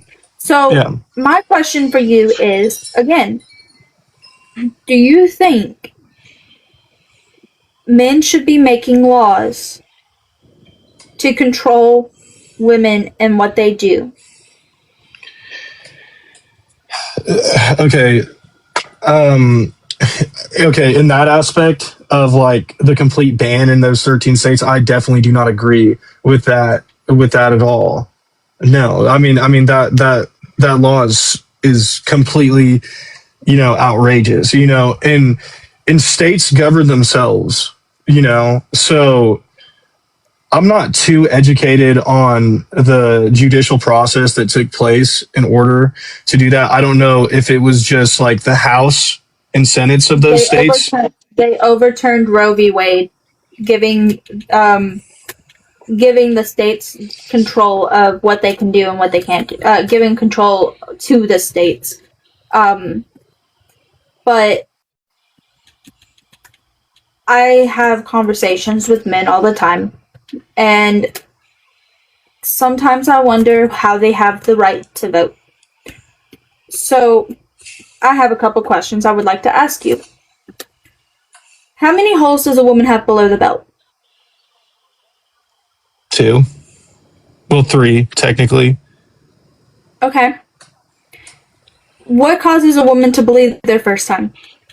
On the first time they have sex? Well, that like wall, right? I don't know. I mean, really, like, I'm not like too like educated in that, but like I heard like, I don't know what terms to use because I don't know how TikTok is. Whatever Brad warned me earlier. Yeah, if it sounds like it should be censored, go ahead and censor it. Yeah, well, I don't like the cherry, like pop the cherry. Like I think that's like a wall or something like that sits It's like called a inside a hymen. Okay. I do not believe men should have the right to vote on what happens or what a woman can do with their body. And the reasoning why is because, first of all, they're not very educated. Second of all, I want you to tell me a law that makes it where a man has to have a child. That makes it to where a man has to have a child? Yes. Okay, so I'm on timer. I only have 40 seconds left. I'll try to be quick. So basically, like, there is no law that says that a man has to have a child, but one thing is, like, if a man doesn't want a kid and a woman wants a kid, he has to get on child support and be liable for that kid until they're 18, or if he doesn't pay, he'll be in extreme amounts of debt, get his license taken, or Welcome up, Pastor. 18 plus. Hey, how are you doing? Oh, hold on. We had Melina first, so Jacob, if you wouldn't mind sitting on mute until we're done talking to Melina. Appreciate you. Melina, 18 plus? Yes, I'm 28. Wonderful. May we get your pronouns? She, her. Excellent. Do you believe in God? Yeah, but I have a personal relationship with my God. And which God is that?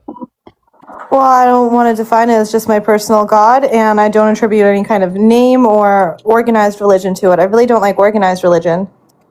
Okay, thank you for coming up. I'm not doing this. Yeah, we kind of need to know the name of your God or which God it is in order to have a conversation.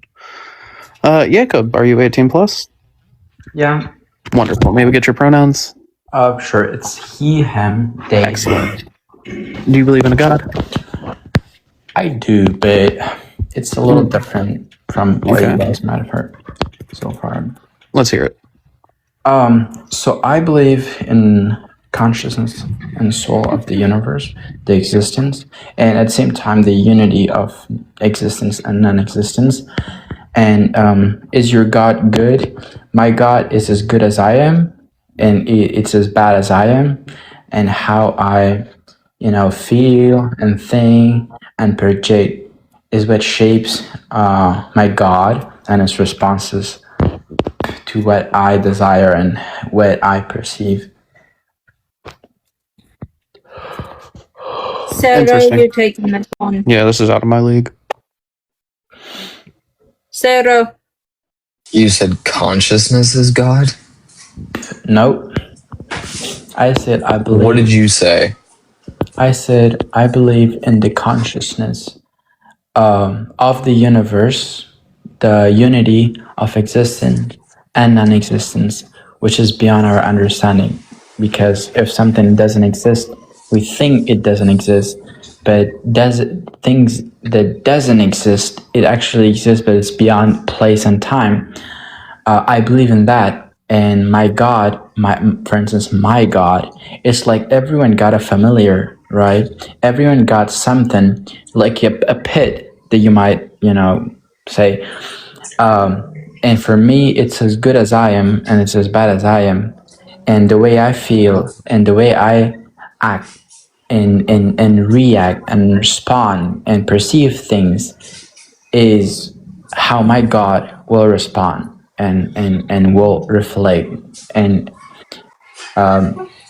will be perceived. So that's what I believe. Gotcha. So, just real quick, because I'm curious off of I can't remember which part of it you said, but I do actually. Things that don't exist. Something about you believe.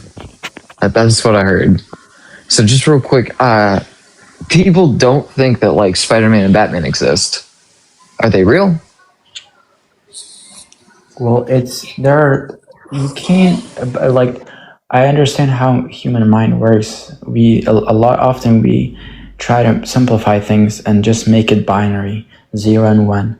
But everything is not just 0 and 1. It's not false and true. It could be between that, right? And just like we didn't know about quantum computers and like quantum entanglement a couple of years ago, for instance, there were formulas, but we couldn't really understand it. Like we couldn't understand how can an object, right, an atom, be in two places at the same time. How can a particle react differently when you look at it, but if you don't look at it and don't observe it, it reacts completely different. If it's science, you can like Google it. You will find that it's like science. It's proven that how some particles that they studied reacts differently when you observe them, when you look at them. I know it's very confusing. It's just science. Google it. So that itself explains that there are so many things that we believe, that we think, because we simplified it, we made it easy for our brain to process and understand. Otherwise, if you don't understand something, you will try to find a answer for it, either even if it's not true. So yeah, that's I know it's like it sounds gibberish and it's hard to like really understand what it is, but I feel like it's something that you have to. What is it? A guest. Welcome up, guest. Are you 18 plus? Oh. Yes. Wonderful. May we get your pronouns, please? He, him is fine. Wonderful. Do you believe in a God? I do. And which one would that be? The unmoved mover, the Christian God. Gotcha. So my friend Sephiroth is going to have a conversation with you. Is that okay? All right. It's like, let me page you over to the to the customer care. Well, no, I'm one of the mods. I just do the vetting questions. Oh yeah, that's besides the point. Sephiroth, go ahead. Yeah, they're throwing you to the wolves. Okay, so the unmoved mover, that's Yahweh? Yes. Is that what you said? according to Aquinas, yes. Oh, gotcha. So let's see. Give me 1 second.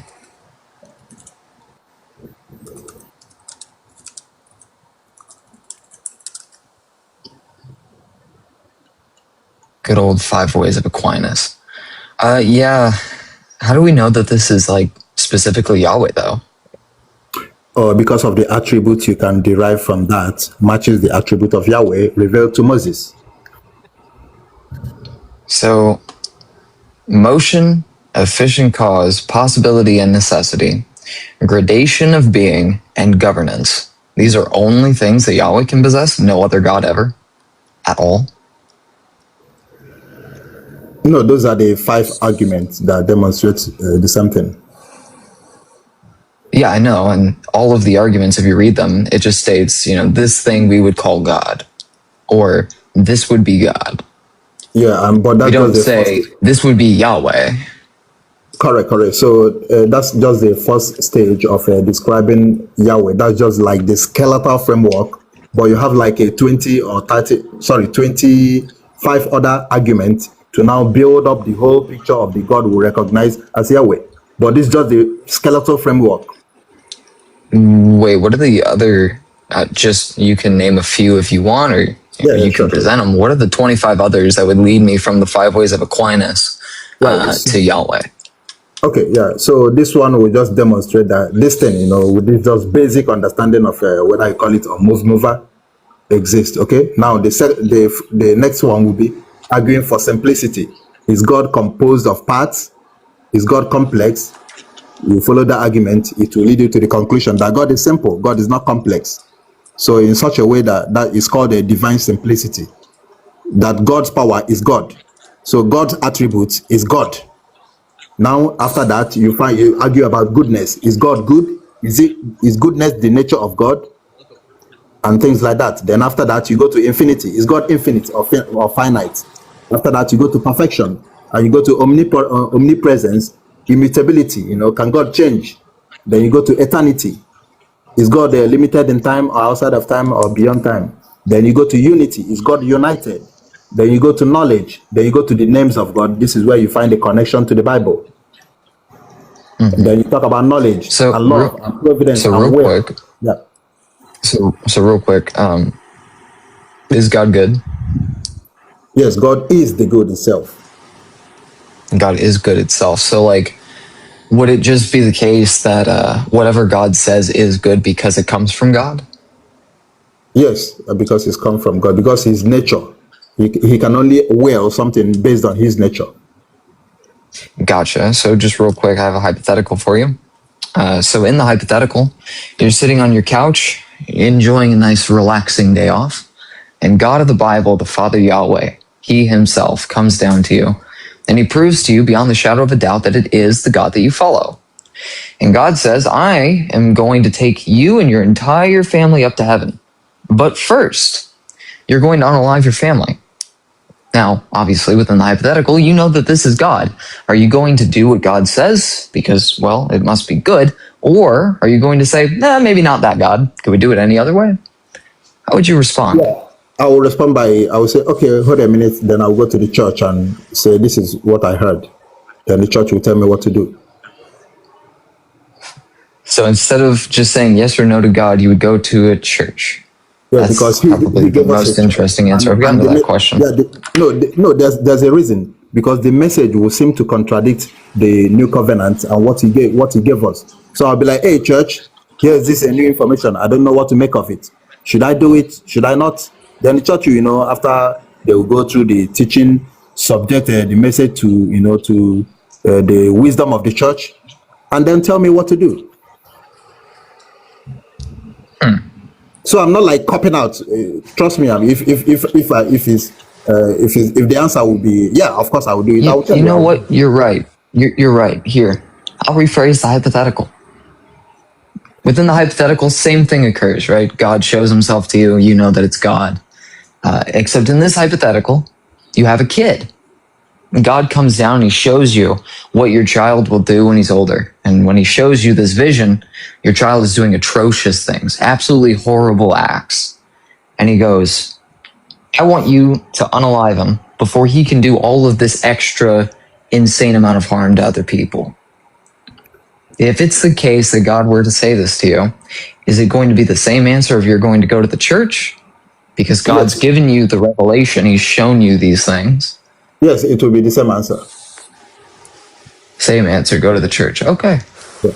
Yeah, reason because of what God already said in the New Testament. So we're not like to act like people under the old covenant. So I will see an apparent contradiction. That's why I will, to be able to be careful, to be really careful. I'll go to the church and be like, hey, here's a problem. Please solve it. Gotcha. Why would it be a problem if it's God himself? No, and if it ends up being, you have to do it, then I have to do it. Well, no. See, that's the thing, though. Within the hypothetical, right? That's why I said beyond the shadow of a doubt that this is Yahweh. Like, this is the God that you follow. And you know this 100% with certainty. And God says, unalive your child. And then he shows you his reasoning why. And he gives you like a vision or something. And he goes, this is why I want you to do this. What is it? Still go to the church and be like, hey, God for some reason told me to do this. Even though I know it's God, I'm asking a pastor. Yes, the reason is because you can say it's God, but there's still that maybe 1 or 2% chance it might not be God. Because it's revelation. So the church will be like, okay, or maybe, hey, bro, we think you're hallucinating. Or maybe, we think it's correct. Or maybe, let's hold on. Can you ask God to do this extra thing so that we can be able to confirm? The church can give you different messages. Either, yes, it's God. Maybe we cannot confirm. Can you wait a little more? Or, hey, no, it's not God. Gotcha. Well, let's say that your church gives you a thing and they say, oh, well, go test God, which sounds insane to me because every other Christian goes, well, we can't test God. But anyway, let's say that they tell you to test God, right? And God comes back to you and you test him and he passes the test. Then what are you going to do? Yeah, so I already said, as long as the church say, go ahead, that's God, that's the message. Of course, I'll have no problem. I have no qualms doing it. So you would have no problems if it were the case that Yahweh said to unalive your child, gave you reasoning behind it. You tested God because your church for some reason said it. God proves himself to be God, and then it's good. The only obstacle would be just by my humanity, the emotions, the willingness to live, just like Christ was unaliving on the cross. He'd be like, hey, Father, if it's possible, please take away this cup.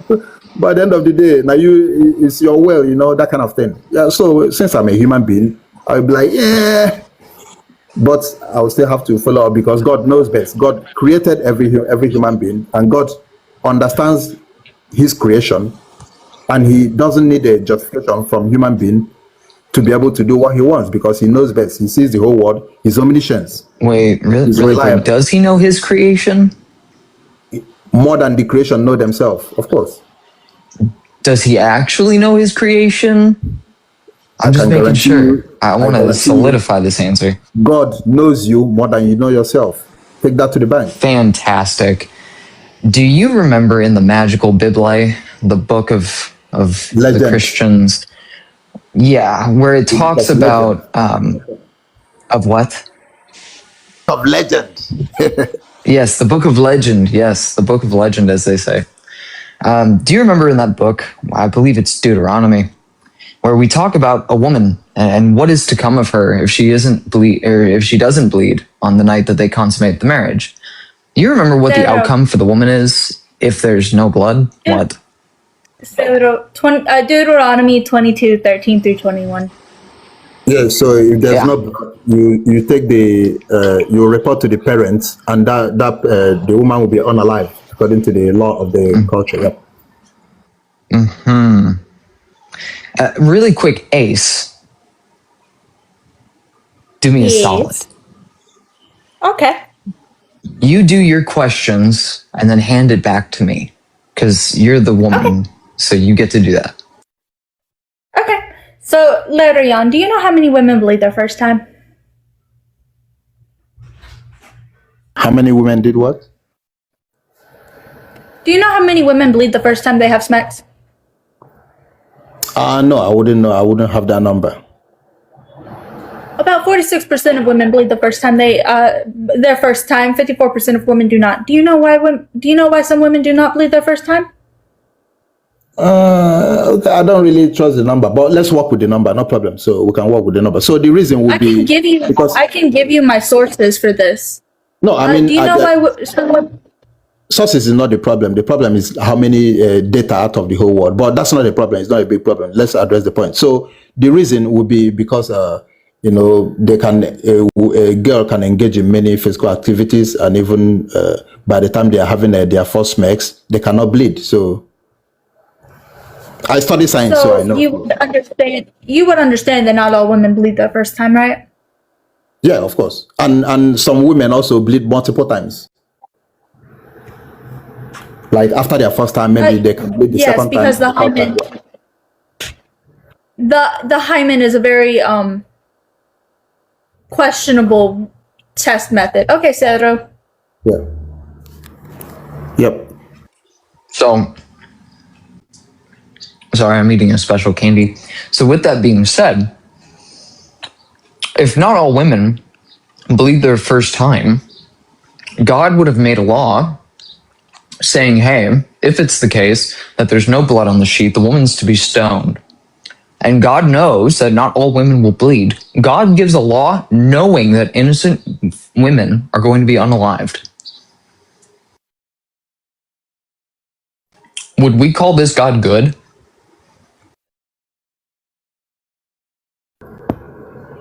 Yes. So if you want, I can unpack the passage, but if you don't want, then I can just go ahead and say yes, good. Then you can ask me for the I just want you to give your justification on how this would be good.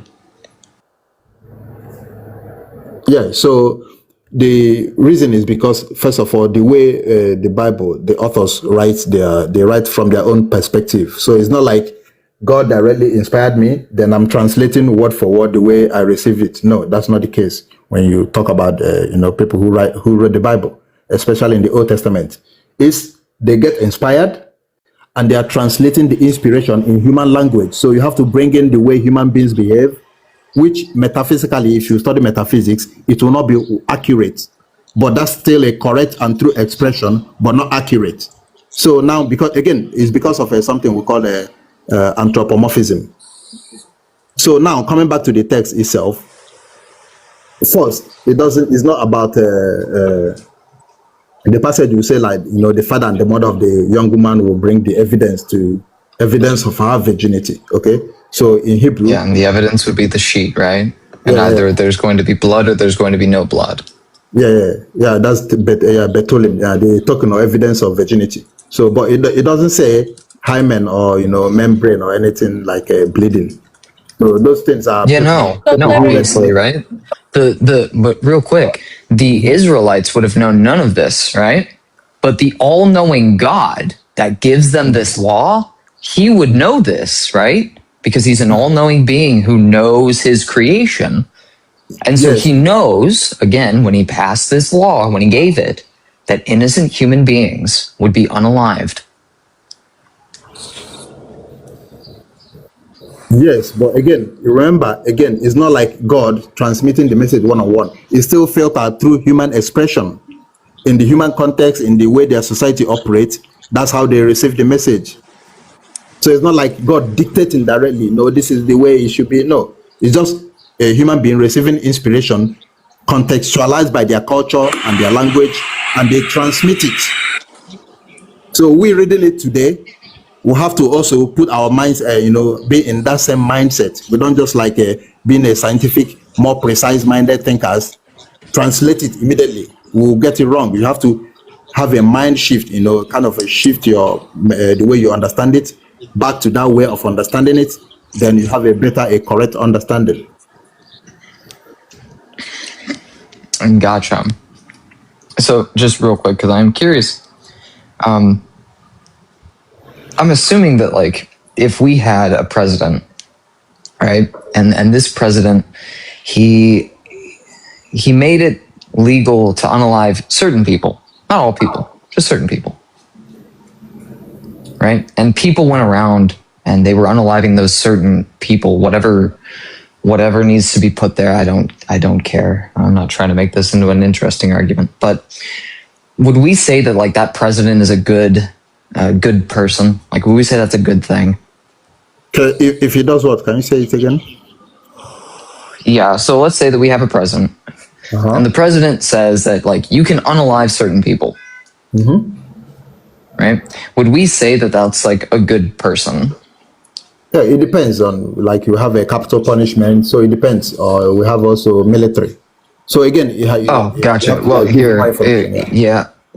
So let's say that the president says you can go out and unalive anybody that you really want to, as long as you really want to. Yeah, that would be a bad. Would we say that that's a good person? No, that would be a bad person. He might be a good president if you consider every other thing, but that would be a bad person. That would be a bad judgment, a bad call. Okay. Now let's say that this president says you can go and grape certain people as long as you really want to. Now, of course, this is going to be changed, I'm sure, but would we call this a bad person still?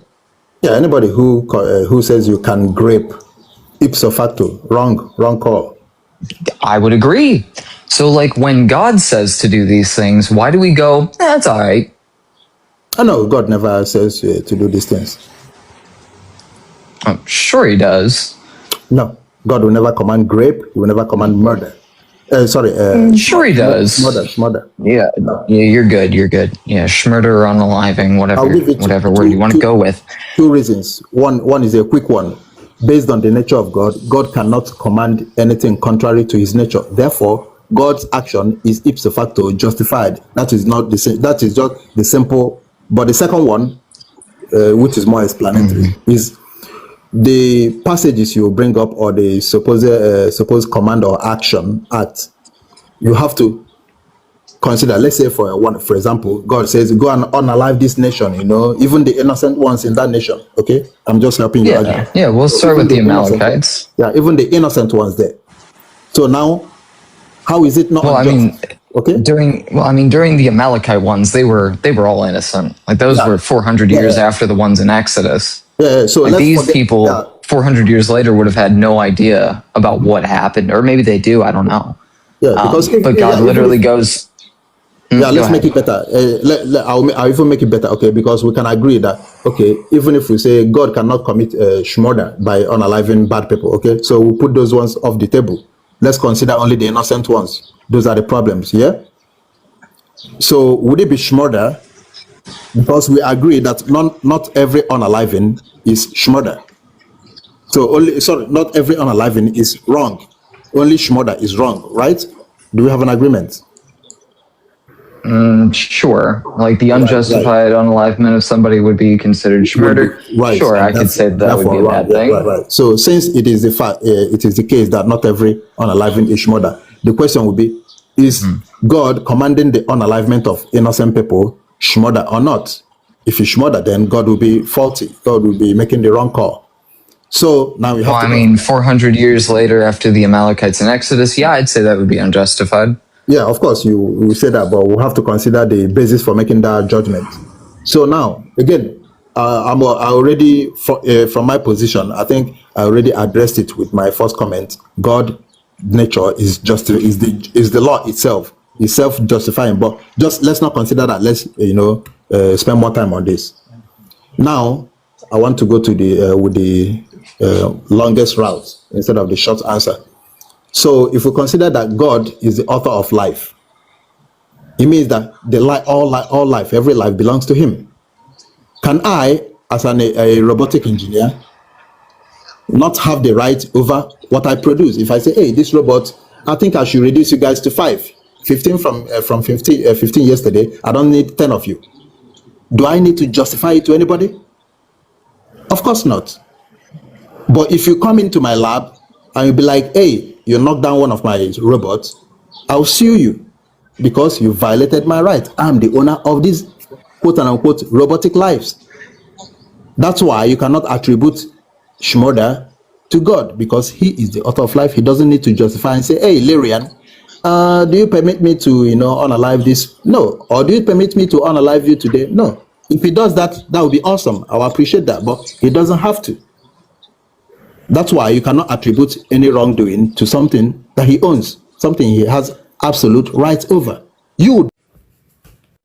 I mean, sure, like that's a claim. So I mean, God obviously, gave, we would have to substantiate God gave said you your claim. life and say, okay, this is how you should treat yourself.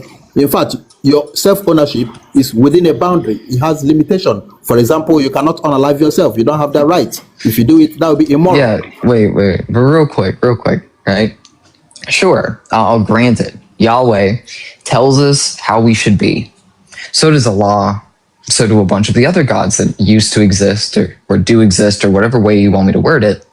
But like, what makes yours more true?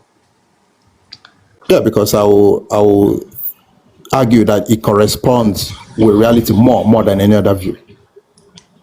Oh, it corresponds more with reality. Because I don't hold the view that this is true belief, false belief. I don't believe in true, false. Okay, well, I have a question. So I do believe in a God. I believe in a unicorn.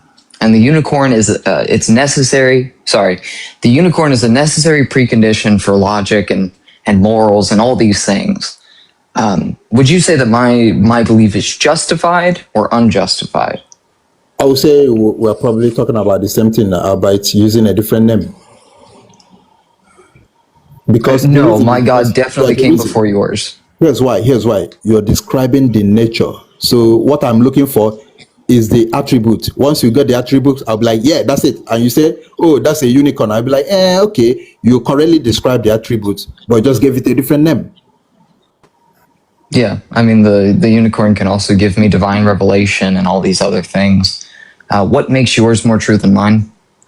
Again, because metaphysically, mine, I would argue, corresponds more with reality than yours. Yours can be true to some degree, but I think mine will be more correct. Gotcha. How would yours be more correct again? Corresponding more with reality. Like if you put a truth on a spectrum, if truth is like 360 degrees, and by the way, that's my worldview, that's the Kali worldview. If truth, the fullness of truth is in the person of Christ Jesus, then in every belief system, even a religion today that started in what do you call this place in Los Angeles, where the institutes are?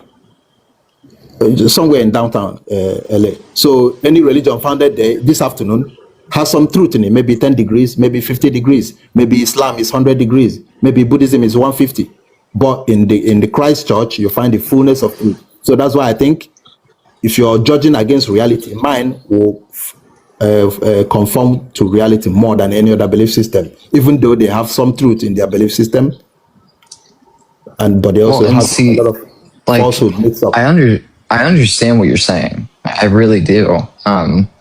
But it's all going to boil down to like personal, what would it be? Personal bias and preference, right? So because if I talk to a Muslim, the Muslim's going to tell me that their God is the most realistic and it makes the most sense, and you're going to make the same claim, same as any other God believer in general, right? Like I've even had people that have said the emotion of love is God, and that God maps more with reality than any of the other gods.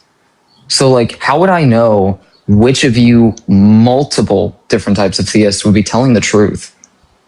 Yeah, so you know, because that's why the symmetry breaker will be on the debate stage, you know, when everybody's marshalling reason to support or to justify their position. Then, of course, the truth will be laid bare there. You'll see, for example, if I'm challenging a Muslim, we'll subject his understanding of God to logical scrutiny and see if it passes. It will pass to some degree, but at some point, it will break down. It will run into contradictions. Because, okay, I don't want to like give you all the arguments I can give against them, but the point is, at some point, at some level, okay, maybe you have to get past the first level, second level, whereas maybe if you're a pagan, you just fail on the first level. Maybe Islamic metaphysics is so strong and so coherent, it will be on the fourth level, but eventually it's going to run into some trouble because it's coming against logic. If there's anything false in it, it's going to fall apart at some point, provided we are marshalling the laws of logic and reason properly, and we are arguing properly. So even if you are in India, in Zimbabwe, in America, in Canada, once you're applying the laws of reason, you come to the same conclusion about the nature of God, which means, and I'll argue, is my position, the Catholic worldview, the Catholic understanding. Catholic specifically? Yes, it has to be Catholic. Oh, it wouldn't be Eastern? Because, like, the Easterns are, I don't know. They No, might have a leg up on y'all. yeah, They have because church daddies that tell them what to think. yeah, they were doing, doing the mystical one. We were doing the rational one, doing analysis. The Western world. How the West came to be, where it is now. So the Eastern, they were relaxed. They already had all the doctrine. They were, enjoying the faith, doing their mysticism. The West, we are trying to unpack because we faced a lot of opposition who were smart. So we had to be smart to respond to them. That's why you have Aquinas and Bonaventure and all the thinkers. Well,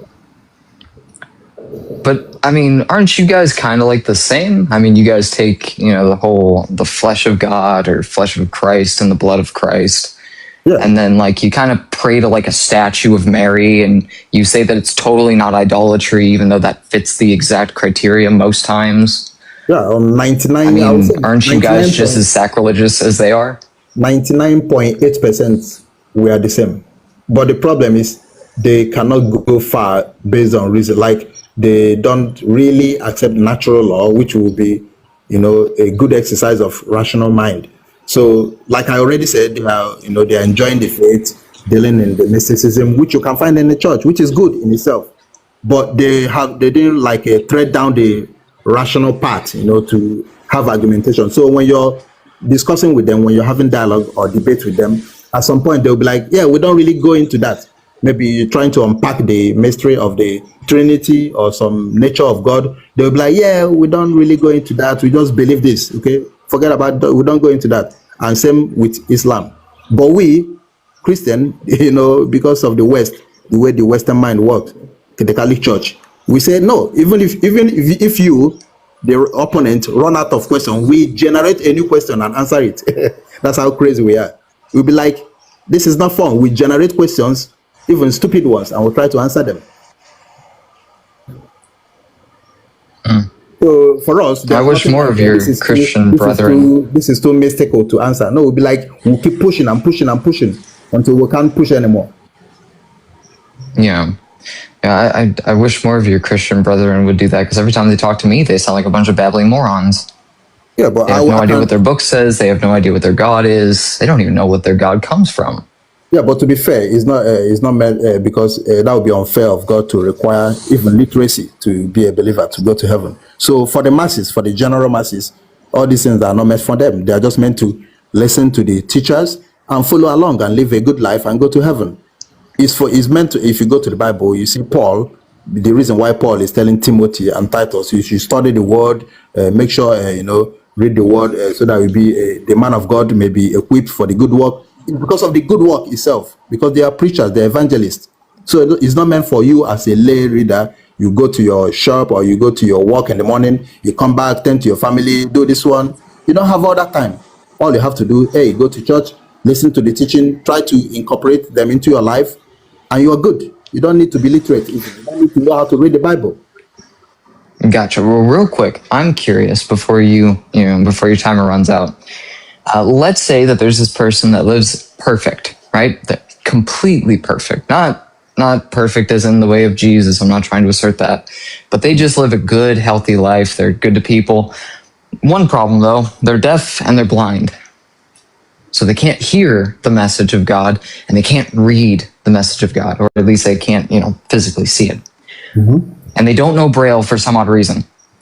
Is that person going to go to heaven? Probably. One thing we know that God will be messing. Yeah, because there's something we call vincible ignorance and invincible ignorance. So vincible ignorance would be a lack of knowledge that someone could have, and that person should have. Welcome up, guest. Are you 18 plus? Welcome up, guest. Are you 18 plus?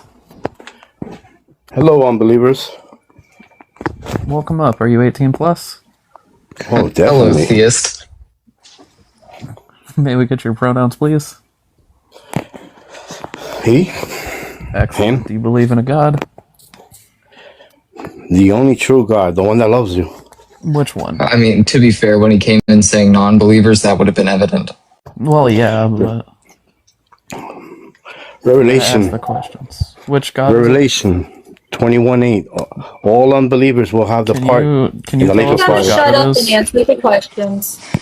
If you're gonna He come out answered the that way, I might as question. well leave. It's the Bible. Okay, bye bye. Welcome up, guest. Are you 18 plus? Hello. Welcome up. Are you 18 plus? Yes. Wonderful. May we get your pronouns? He. Excellent. Do you believe in a God? I do. Which one? Oh, the God of the Bible. Wonderful. My friend Ace and my friend Sephiroth are going to have a conversation with you. Is that okay? Yeah, no problem. Sweet. Okay. Do you believe your God is all good? Yes. Do you believe he's all knowing? Yes. Okay. So hang on, I'm trying to see where I'm going with this conversation. What's your opinion on slavery? On slavery? Yes, on slavery. Like in general or in the Bible? In the Bible. Well, hang on. First of all, let's go in general. What's your opinion on slavery in general? In general, yes. Like, if we're talking about like the slavery with like the black people, that kind of slavery, like obviously yes for me. Slavery in the Bible, it's a little different than slavery that was going on here in America.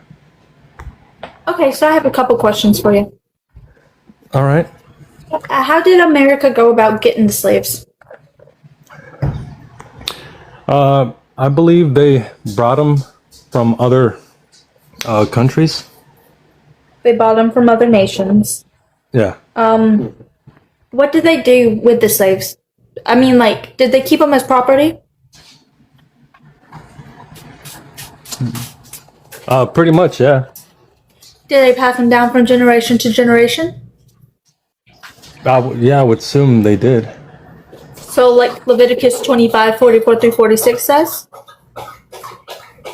Do you mind like telling me what it says?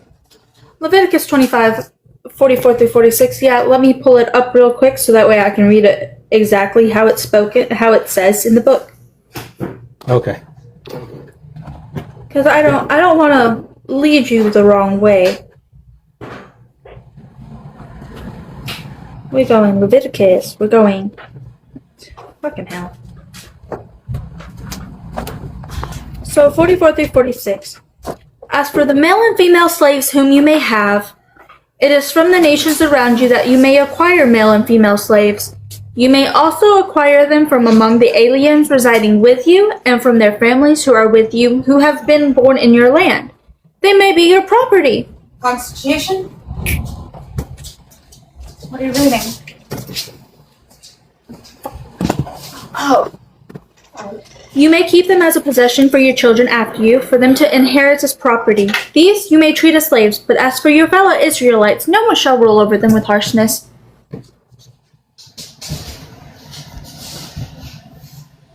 Do I need to reread that? Yes, but like, what's the question though? I asked you how America got the slaves they owned, right? You said from the countries around them. Then I asked if they were kept as property, and you said yes. And then I asked if they were passed down from generation to generation, and you said yes. This is very, very what's the word I'm looking for? Leviticus 25, 44 through 46. What chapter is that? Leviticus 25, 44 through 46.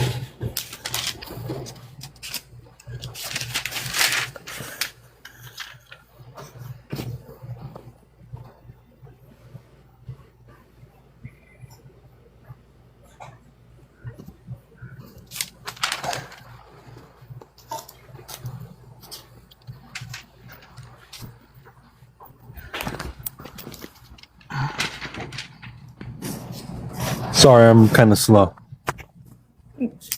You're good. I'm assuming you're looking for it right now. Yeah, I have it here. And what's the question about it? So, in 25, 44 through 46, does it not? Somebody help me with words. I'm struggling with words right now. Yeah, essentially, the host is trying to show you that the slavery that was conducted in America would be the exact same slavery that's outlined within this verse. Well, I'm not really I'm not trying to debate the verse or anything, but can I give you my understanding of why they had slaveries, and you can tell me if I'm wrong? You can go ahead, but the reasoning why I brought that up is because you wanted to say it wasn't like what America had done. And I was pointing out the fact that it is like what America did. That's exactly how they got what they could do, and how to treat them and all this stuff. Well, so my understanding of back then when they would take slaves, so let's say the Israelites went to war with another nation, country, or whatever, and then they obviously some of them killed off a lot of them, right? And they took. Make sure you say unalived instead of the other word. Sorry. Yeah, in Sorry. terms of service. You're good. Okay. This is actually my first time talking to someone about this on any social media thing. So sorry if I mess up and just get ready for me to correct you a lot then. All right, no problem. So when they would unalive them, the soldiers, and then they have the women and children, and pretty much instead of and also some other men that weren't unalived, I would say they took them. From my understanding, they would take them and have them work for them, like slaves and stuff. And go ahead. So I'm going to read you a little bit, because if you're going with the well, it was during the time period. So I'm researching the Near East, also known as Mesopotamia. I've full-blown, in-depth been researching it. And now, they had three sections of the hierarchy that they had. They had the highest, and then they had what they would call the free commoners, and then they of course had the wardom, or the enslaved population of Mesopotamia. These were their lives and labor were entirely owned by others. They were acquired through two primary mechanisms. There was foreign warfare, which was where captured enemy soldiers and civilians were brought back to cities as trophies of the state, which is what you were trying to talk about. And there was also debt slavery. This occurred when a free or semi-free citizen fell into severe financial ruin and was legally forced to sell themselves, their spouses, or their children into servitude to a creditor to pay off a deficit. However, with indentured servitude, they could only be held for 3 years. The 4th year, they were released. All debt wiped out. Now, for the war captives, however, they were able to conduct business, save money, marry free individuals, testify in court, and they could purchase their own freedom. Nowhere in your book does it ever say that a slave can purchase their own freedom, though. In indentured servitude, they're held for at least 7 years, right? In your book, it's indentured servants were released on the year of Jubilee. Okay. Right? That's shown in Leviticus 25, 39 through 43. Which, yes, So and that's I have only a question. I have a question. Would you say the way the law was in slavery in the Bible was better than the slavery that was going on here in America? No, not particularly. And the reason why is because in the Bible, in Exodus, it says you're allowed to beat your slaves as long as they don't unalive within a day or two. You're good. But if they unalive within a day or two, then you get punished. As long as they survive 2 or 3 days, you're good. Did it say like why they got punished? I don't remember if it says so exactly, but do you think somebody should be beat so bad that there's a potential unalivement on the horizon? Oh, not nowadays. Back then, I would. I don't. What was that? Was there ever a reason why you should beat somebody to near unalivement? Don't we consider that DV now?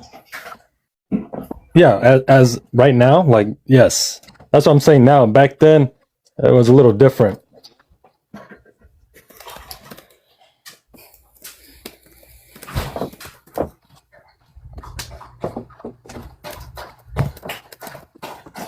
I'm trying to give you the exact verses. Exodus 21:20 through 21. Would you like me to read it to you? Yeah, go ahead. Okay, let me pull it up real quick so that way I can fully read it to you. Exodus 21:20 through 21. When a slave owner strikes a male or female slave with a rod and the slave unalives immediately, the owner shall be punished. But if the slave survives a day or two, there is no punishment, for the slave is the owner's property. It doesn't give a reason for them to be punished. It just says if you beat them, as long as they survive a day or two, you're good. All right. One thing. The topic, right? What's the topic exactly? We're talking about slavery right now. Oh, just slavery? Because your God's okay with it. Your God gives laws on it and how to go about it and all this stuff. Well, I wish I was more informed with like the reasons why, because I can't tell you off the top of my head why. I mean, I would have to do some research into why. But what other topics do you have? Like, let's just put this one on pause, and then like let's go. Do you have another topic? Like, do you believe in God yourself? Do you believe in something? I'm a polytheist. But we're not going to pivot to that point. How about, do you think somebody should be punished for another person's sin? No. Okay, so do you know the story of David and Bathsheba? Yes. Okay. Do you know what happens to David's son and David's concubines? That God gave this like as a punishment for David? Yes.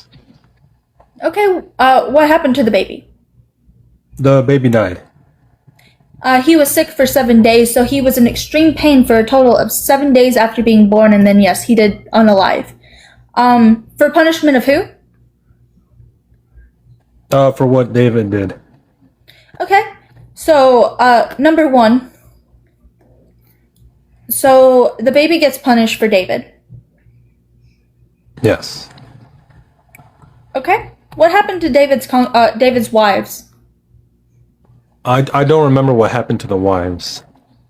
Would you like me to remind you real quick? Please. So God said he would raise trouble up in David's own house, and his wives were to the trouble in his own house was going to be, well, at the time it wasn't named, but Absalom. And Absalom shall lay with David's wives. They didn't get to consent. They didn't have consent. Women were considered property. So to punish David, not only did he unalive the child that wasn't just David's, but also Bathsheba's, but he had David's wives raped in front of everybody. You want to know how we know it's rape? How? what's the punishment in Deuteronomy 22 right after 13 through 21? 20. Okay, so Deuteronomy 22, 23, and 24. What's the punishment for adultery?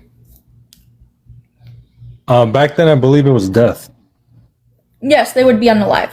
Do you know what happened to the women? They weren't unalived. Are we talking about like the from the people they beat, or whose wives? David's. Oh no, I David's don't know. wives. So they were locked up in a tower because David couldn't lay with them anymore. So they were locked up in a tower. They were fed. They were taken care of, but they were locked up in a tower for the rest of their lives.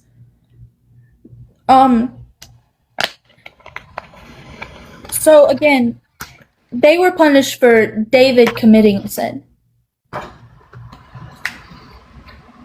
Right. And you've done said it's not okay to punish somebody else for somebody's sin, right? Correct. Do you think God giving this command that this is what's going to happen is very good? Not straightforward. I wish I would know the context behind all of it, but I don't. Is there any concept where grape is a good punishment? No. Okay. So 2 Samuel 16, wait, is it 16? I know it's 2 Samuel. Let me remember exactly which chapters. I'll give you time to look in. Is it 2 Samuel 12 where it starts?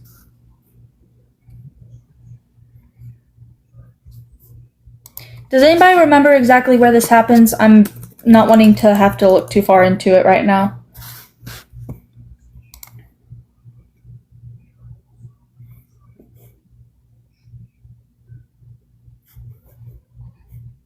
Yeah, 2 Samuel 12. 2 Samuel 12? Okay. I want you to start at 2 Samuel 12 and read to 2 Samuel 20, I believe is where it ends.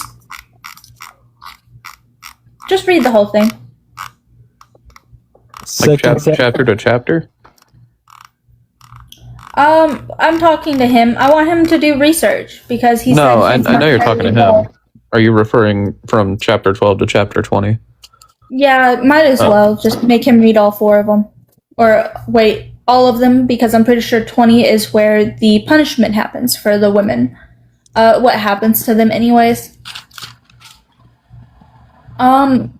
I want you to do some research on that and then message me and let me know what you find. Okay? Sounds good. Okay. Thank you for coming up. Do a little more research, okay?